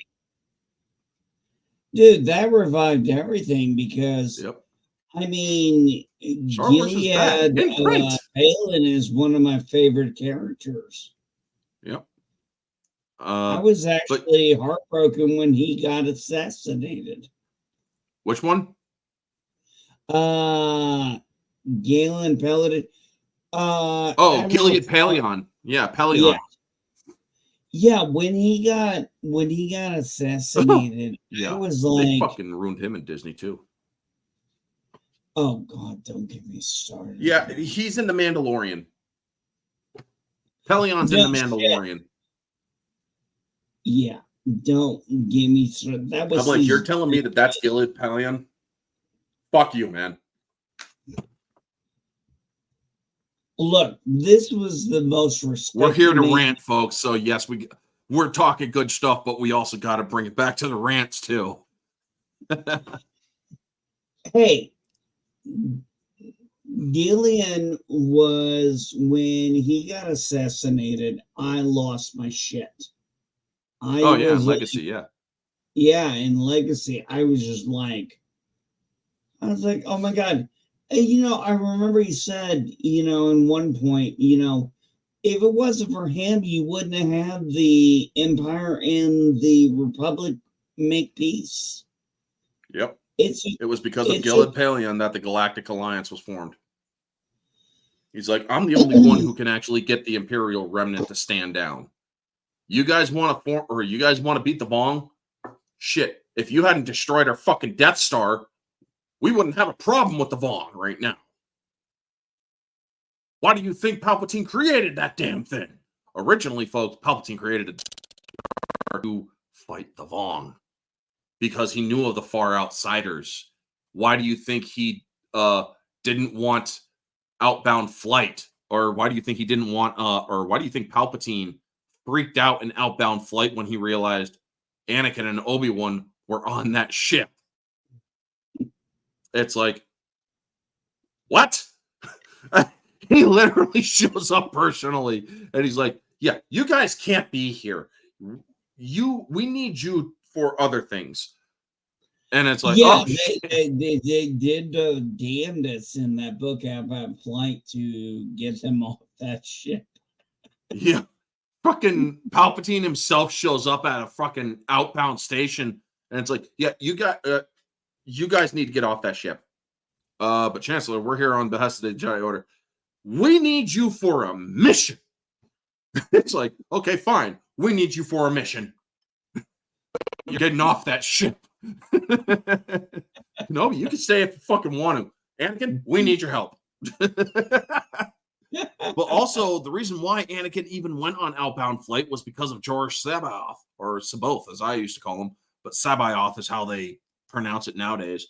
But it's like, he liked Jorah Sabaoth, the original one, not the clone one, because the clone one went nuts in the Thrawn trilogy. Yeah. Jesus Christ, I can't believe I had a brain fart. But yeah, the original Jorah Sabaoth, he was a lost cause because he also turned to the dark side when Outbound Flight went off the rails. He was actually choking the life out of a person with the dark side, kind of like Vader did. And his eyes were glinting with hate in Sith yellow eyes. So yeah, he had the Sith yellow. So yeah, he was extreme. And everybody's like, well, there's this Jedi in the outskirts named Jorus Sabaoth or Sabaoth. There's Joruus, and then there's Jorus. Just like there's Luke Skywalker, and then there's Luke Skywalker. Oh yeah, that's in Thrawn trilogy and everything. Yep. Yeah, folks, but I mean, the whole thing is just so.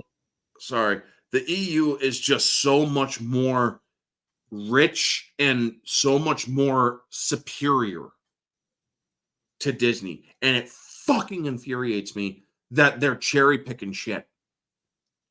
Oh, I know it. Sure, it drives me nuts. I mean, they're like, oh, Thrawn and You're telling me you picked Thrawn for the Rebels show? The person who the brought the worst New thing. Republic to its knees, The and worst he thing. had a problem with the Rebels. He was the only person in the entire empire to bring the Republic to its knees. Admiral, oh shit, what was her name? Dahlia. Yeah, that's the one. She tried. She couldn't win for nothing, and that's why She was she handed her. ambitious. She was ambitious. I'll give her that, but she Yeah, but failed. she. Come on, she had to hand the reins over to Pelion. Yep, folks. All these different Imperial warlords, as they were called, Asani Izard, who claimed to be a mistress of the Emperor to kind of bolster her position. She wasn't fucking Palpatine. Her. Yeah, she wasn't fucking Palpatine, especially when her father was a freaking advisor of his before the Empire or during the Clone Wars. Oh, I met Michael Stackpole a few years ago. You met who? Michael Stackpole, the guy who did X-Wing. You mentioned Isard.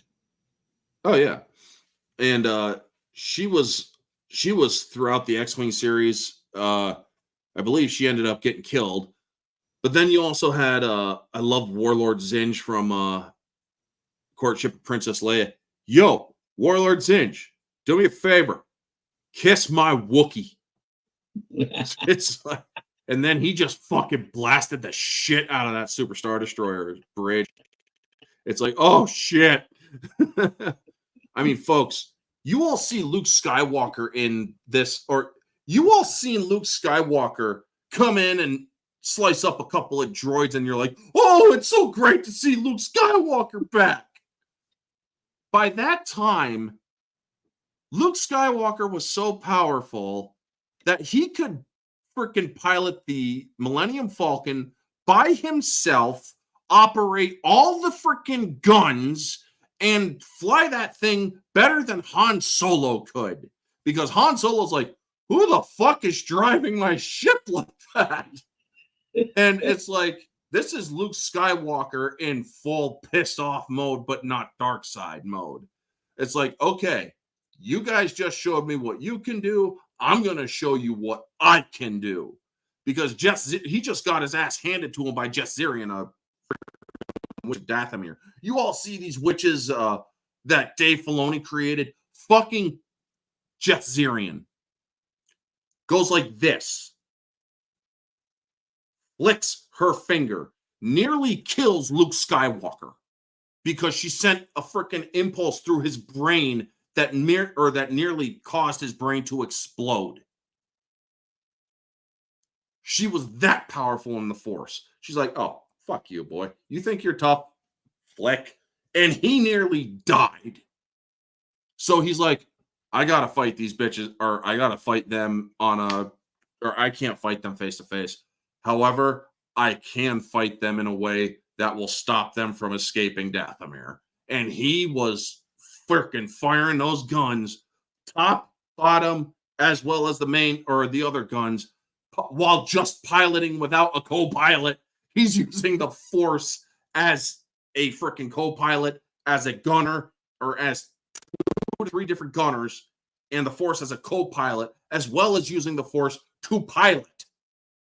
That's Luke Skywalker 4 years after Return of the Jedi. What does Disney do 4 years or 5 years after Return of the Jedi? Oh, he comes in, he slices up a lot of freaking super battle droid stormtrooper thingies, and oh, that's so cool. Bitch, please. I mean, yo, I'm not going to give anybody shit for, hey, it's cool to see Luke Skywalker and all. I mean, I'm not going to make fun of Star Wars Theory for crying. That's his emotional response. That's a natural emotional response. So I'm not going to give him shit for that. I actually think Star Wars Theory is actually a nice guy. I don't agree with him on everything, but I think he's a nice guy. But it's like, I would rather remember Luke Skywalker as the guy who piloted the Millennium Falcon, co-piloted the Millennium Falcon, was the gunner, or was 2 or 3 gunners of the Millennium Falcon all at the same time. Also, let's not forget during the Usain Bong War, the Jedi were able to send the proton torpedoes with the Force. Mm-hmm. Oh, yeah, they had to learn to do that, too. Oh, and we had Kip Durham. Yep, Kip.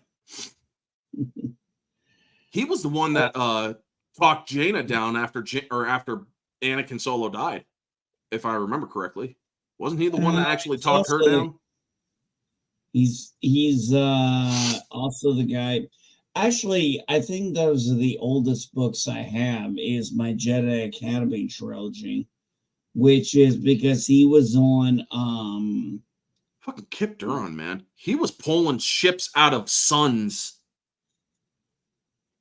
Yeah, and he destroyed an entire star system. Oops. I mean, Kip Durham was no fucking joke, dude. But wait, wasn't he also possessed by Exar Kun? I think so. I think he was possessed by Exar Kun.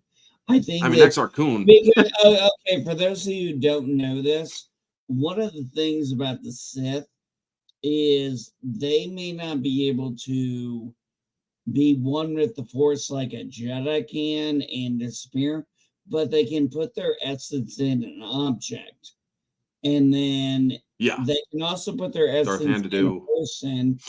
Like, for example, Darth Bane, it's implied in the Darth Bane trilogy that Darzana got a little bit of possession from Darth Bane from her twitching in. His essence transfer. That's the essence transfer at the end of Dynasty of Evil. He was trying to possess her body, which means killing her, but keeping her body for himself.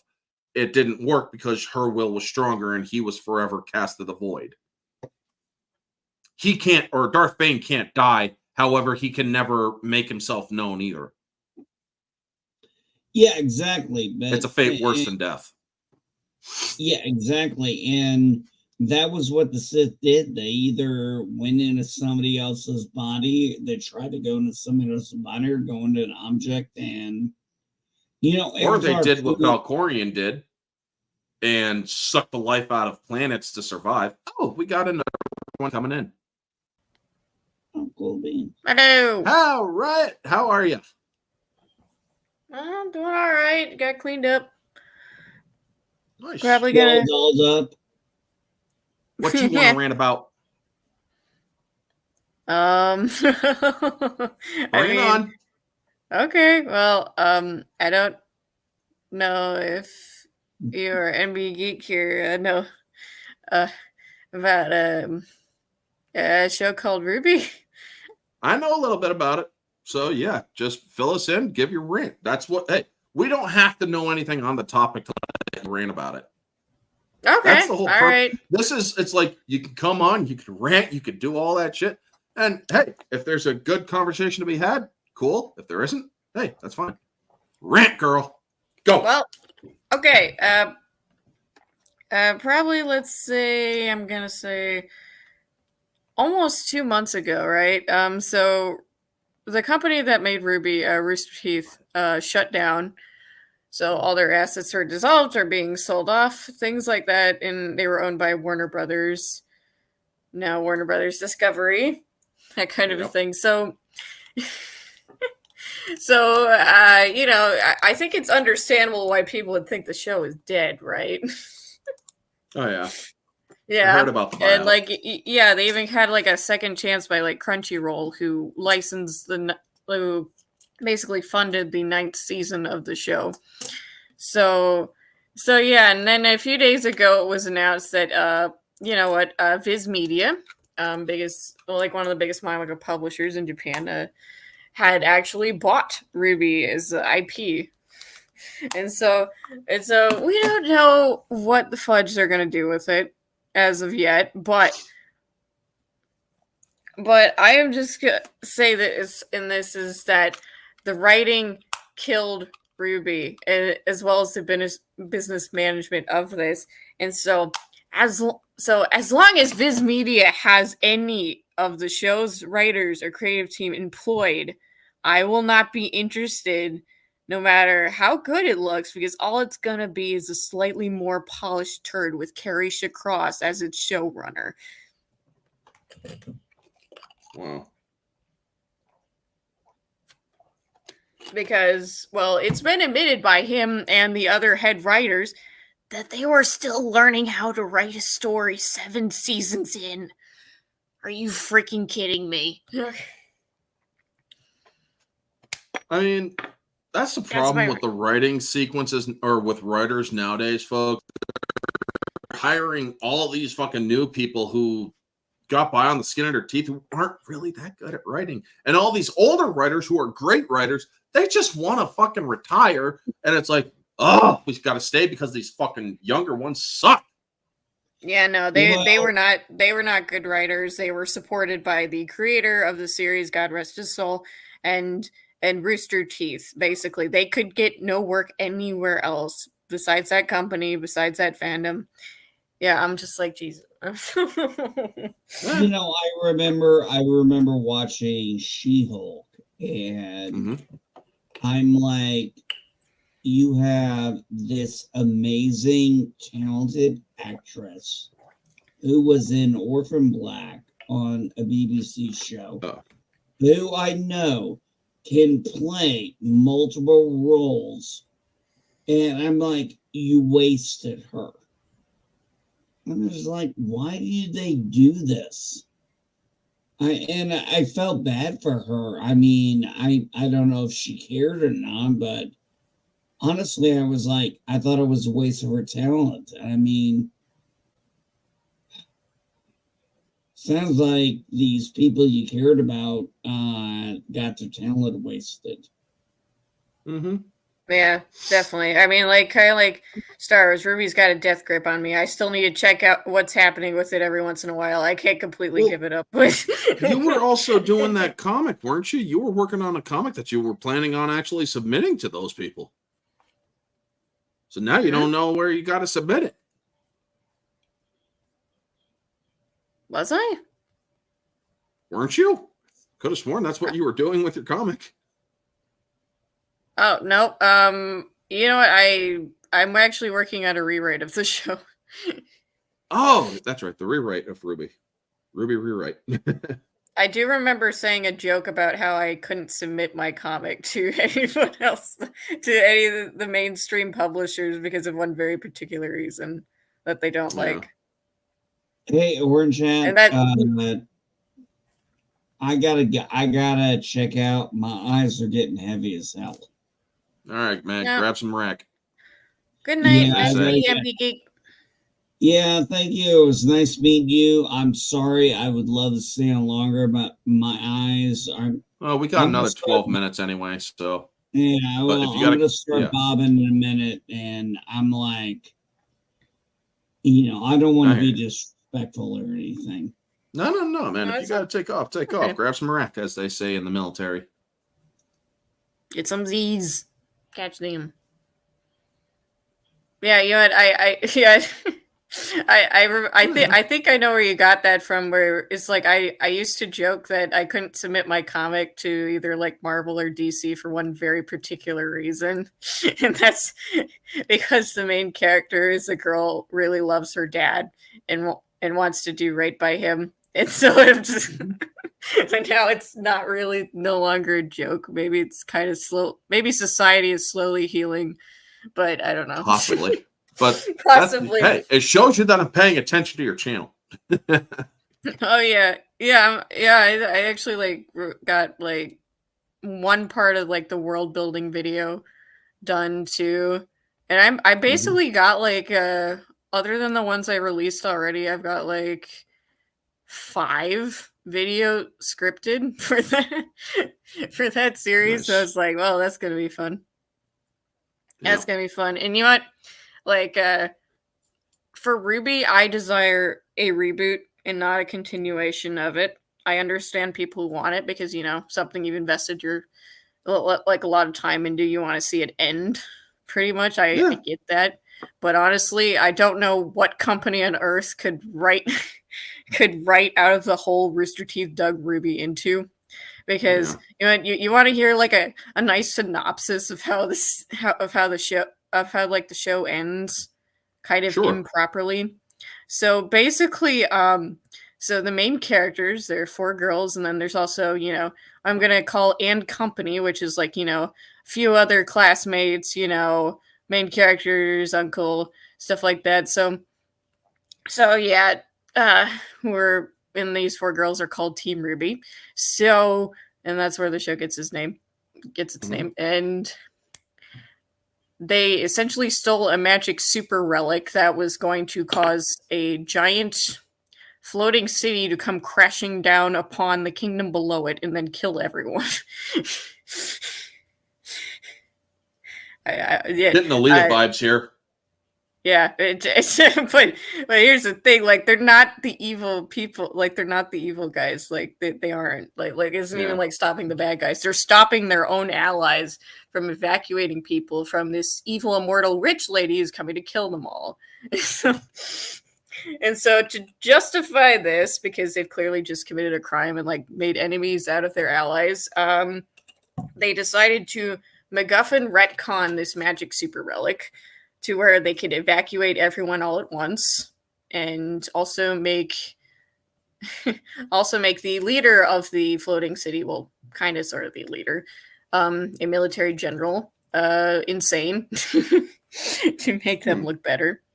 And so basically then there was a short little webs like a series, like where basically it's like there's like, this is basically the last of Ruby. We're shutting the lights off after this with Rooster Teeth. So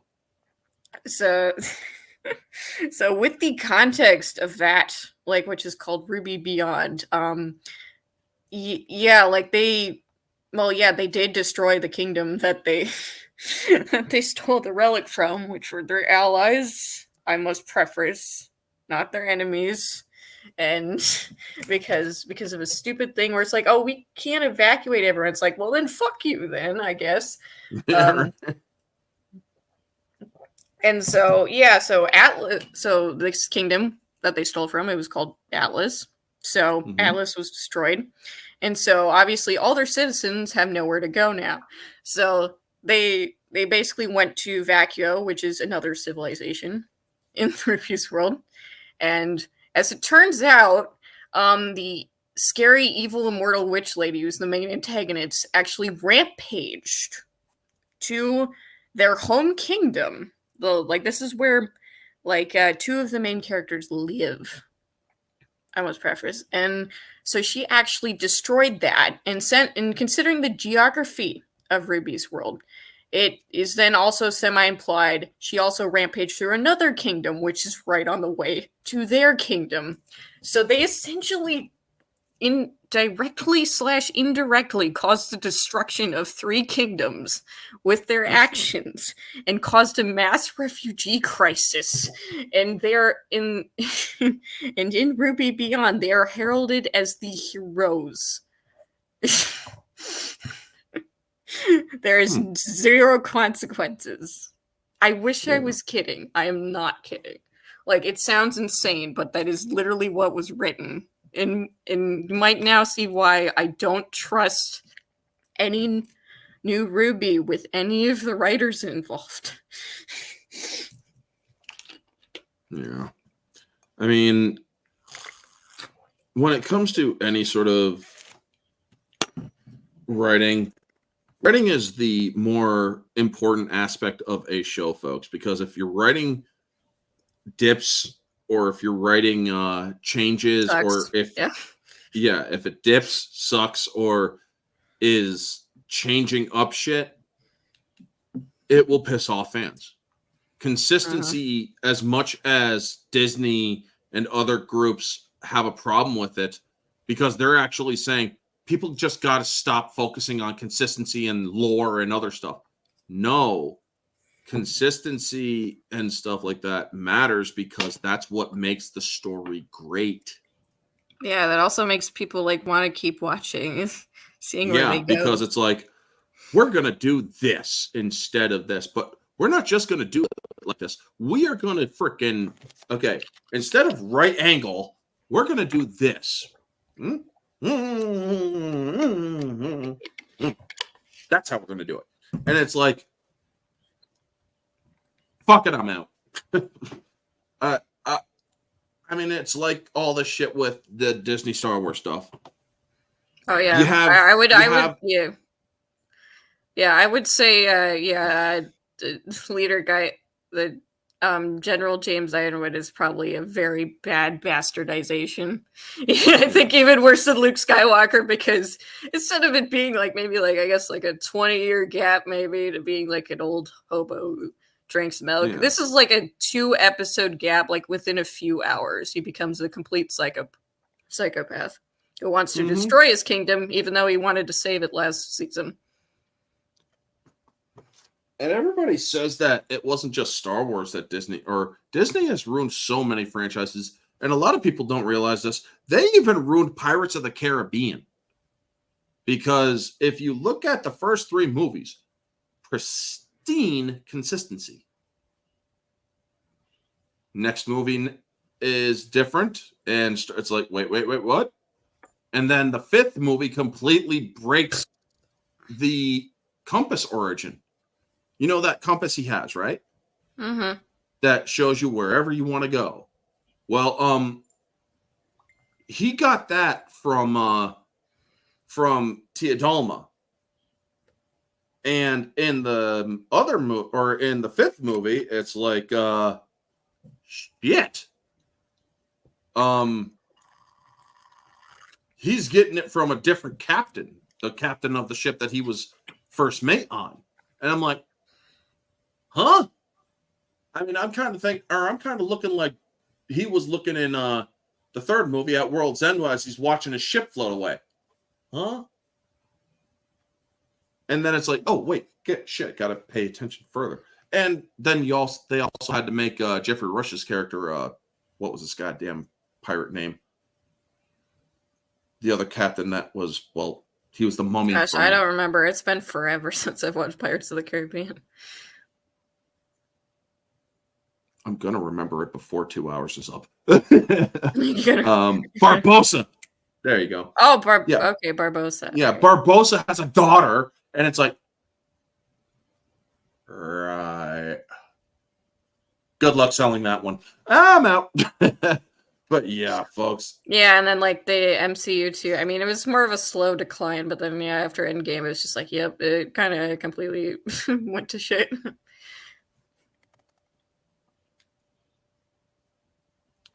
It's just, I wish that there was better entertainment in the world, folks. Well, that's why we got indies for, right? You know. Yep. We got or like in terms of me writing my own fanfic to cope. I did the same thing. I did my own freaking fanfic with Marvel. I did that story, the Dark Marvel story, and I've had a couple of feedbacks, and it's like, dude, great shit. Yeah, I have read you a copy. Yeah, I have read portions of it. And it's like, the goal is to see if you can guess who the protagonist is before it's fully revealed. In fact, before you get halfway through, let's see if you can guess who it is.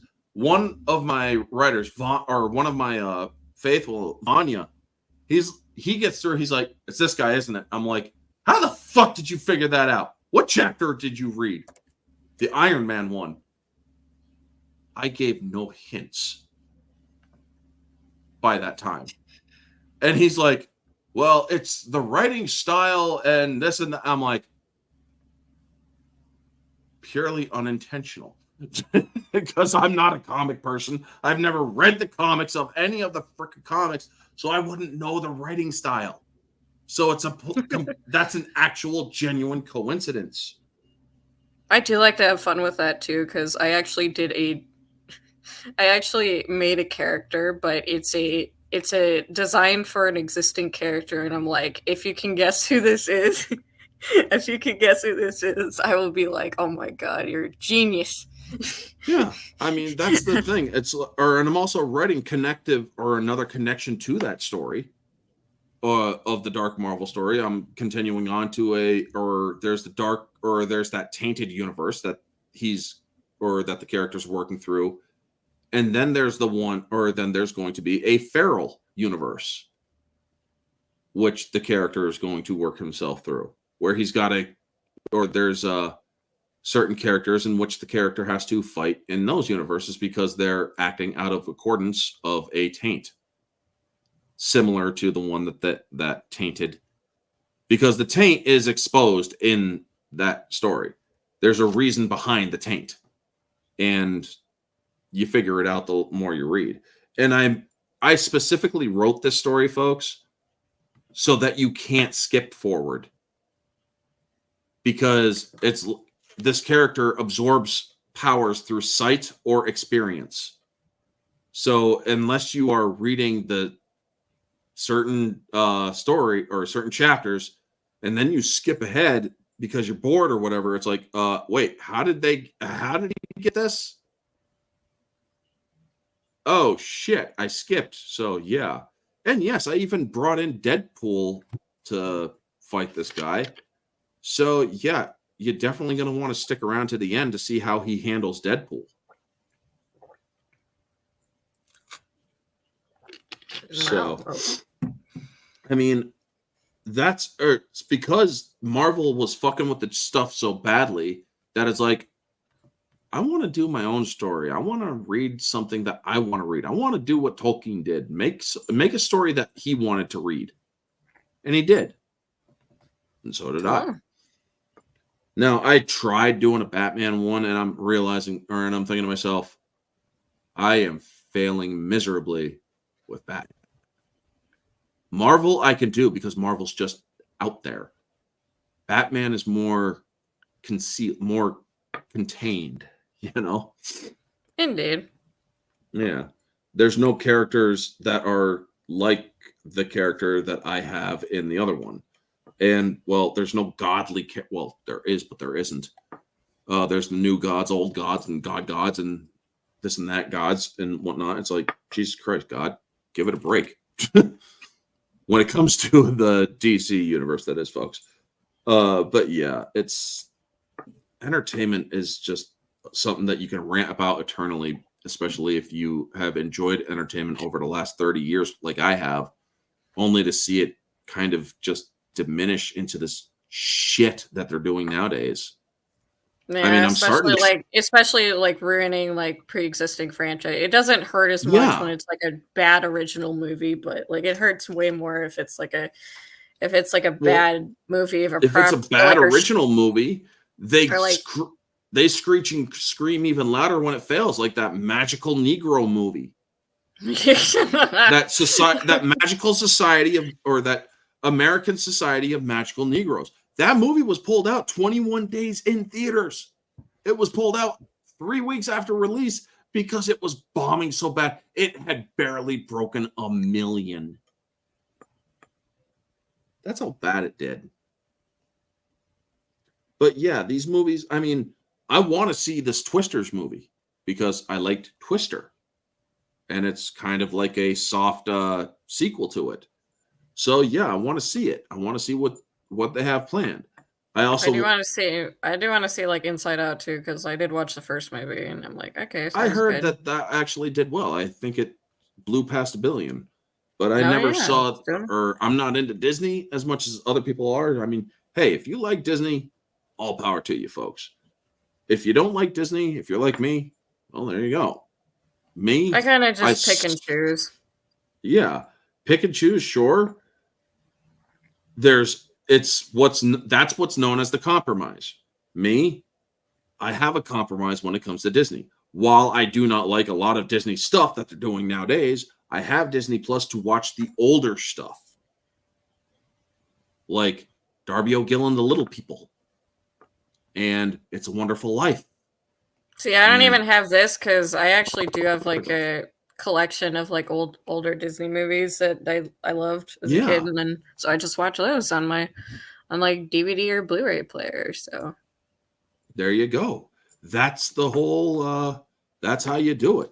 You don't have to spend money to update, and I mean, except technological advancement is forcing people to, especially if you want VHS. But yeah.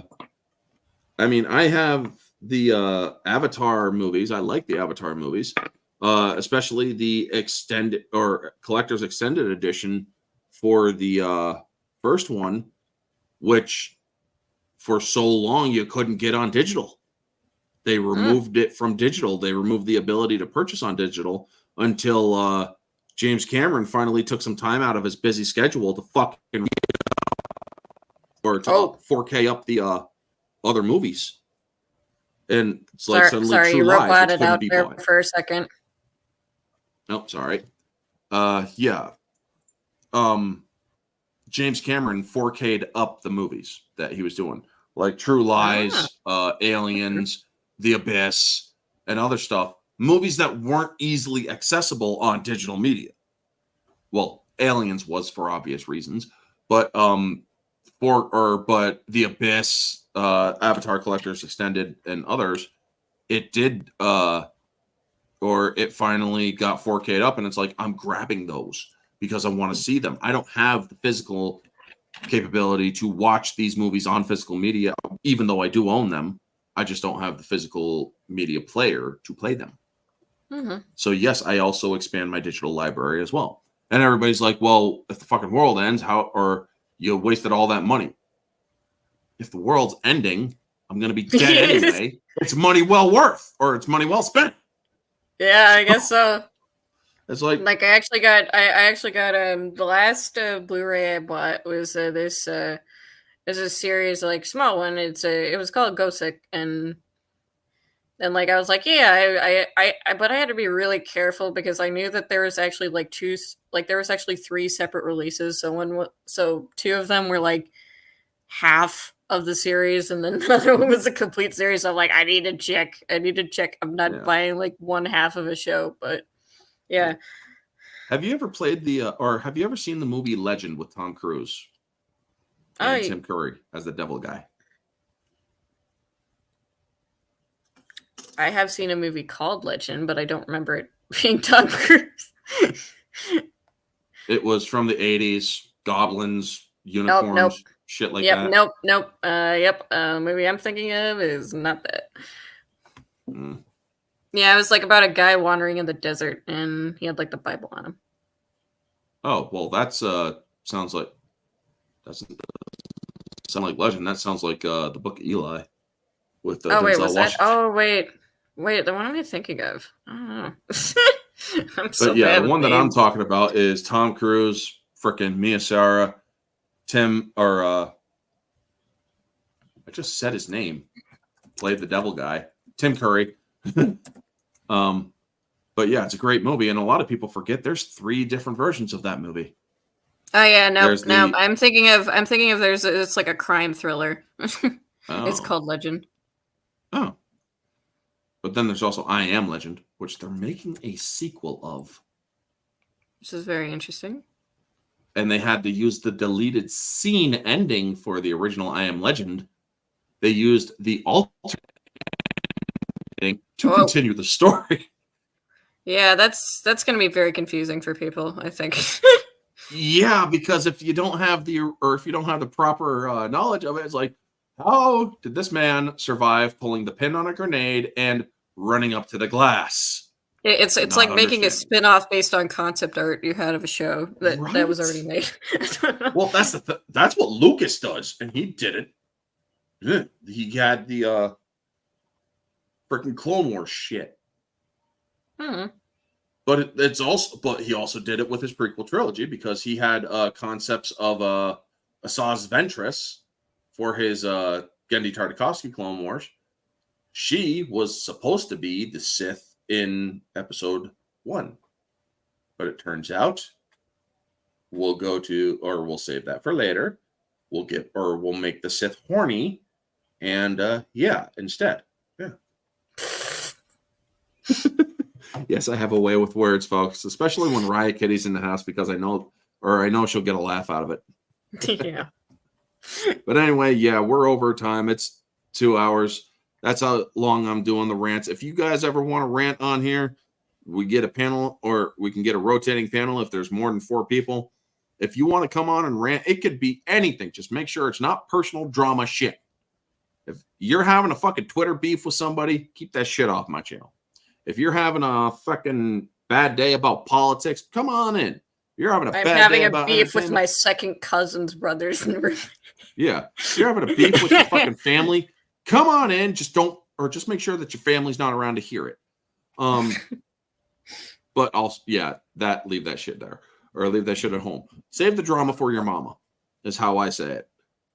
But yeah, bring your rants about politics, life, fucking movies, whatever. And you know what? Even if if you fucking have a different opinion than me on Star Wars, and you want to fucking come on here and rant about, well, what you guys fucking toxic and stuff, keep it respectful. But you know what? If you can keep it respectful and not blanketly insult people who disagree with you, I'll let you come on and I'll let you rant about fans and shit like that if you fucking want. But do not freaking call out names specifically. You don't freaking bring your Twitter drama here. But if you are, or even if you're a fucking Disney fan, I will fucking bring you on here if you want to freaking rant your case. Yeah, That's you what bring Monday you Night bring Rants poor are little about. old me on here, even though I'm a Clone Wars 2008 fan. Yeah, she's a Clone Wars 2008 fan. She likes the Filoni shit. Me, I don't. I find it mildly entertaining from an entertainment perspective. I'm not going to say it's not entertaining to a degree, but I am going to say it's not Star Wars. But yeah, I mean, she and I disagree. She and I disagree with stuff all the time. The lightsaber stuff, or especially when it comes to lightsaber lore, me and her can't get along at all. Yeah, but well, yeah, it's just like we don't like try to like beef with each other. We're just like beefing each other over technology. Yeah, it's like I just disagree. I just can't get behind your fucking mentality of it. It's like, well, all right, that's fine, awesome, cool. Yeah, that's Fuck okay. you. I can't get behind your mentality either, but you know what? That's okay. It's agree to disagree. Exactly. We can get along still and Exactly. still disagree. Exactly. And that's the awesomeness about it, folks. But anyway, for tomorrow, it's going to be afternoon, nature horror theme. Going to be talking like movies like Arachnophobia, Jaws, Peter Penchley's The Beast, Peter Penchley's Creature, and movies like that. Movies with animals, or horror movies with animals and shit. Wednesday is not Mara Jade stuff with me yet. That's the next week, where we're going to be talking Mad Max, and then the first movie we're going to be talking about is Tarzan, The Legend of Tarzan with Bill Skarsgård, and who played Harley Quinn? Margot Robbie. Margot Robbie? Yep, she plays Jane, and Christopher Waltz plays the bad guy who got a little too friendly with his priest, apparently. Yeah, it's an inner joke from the movie, folks. You'll get it if you see the movie.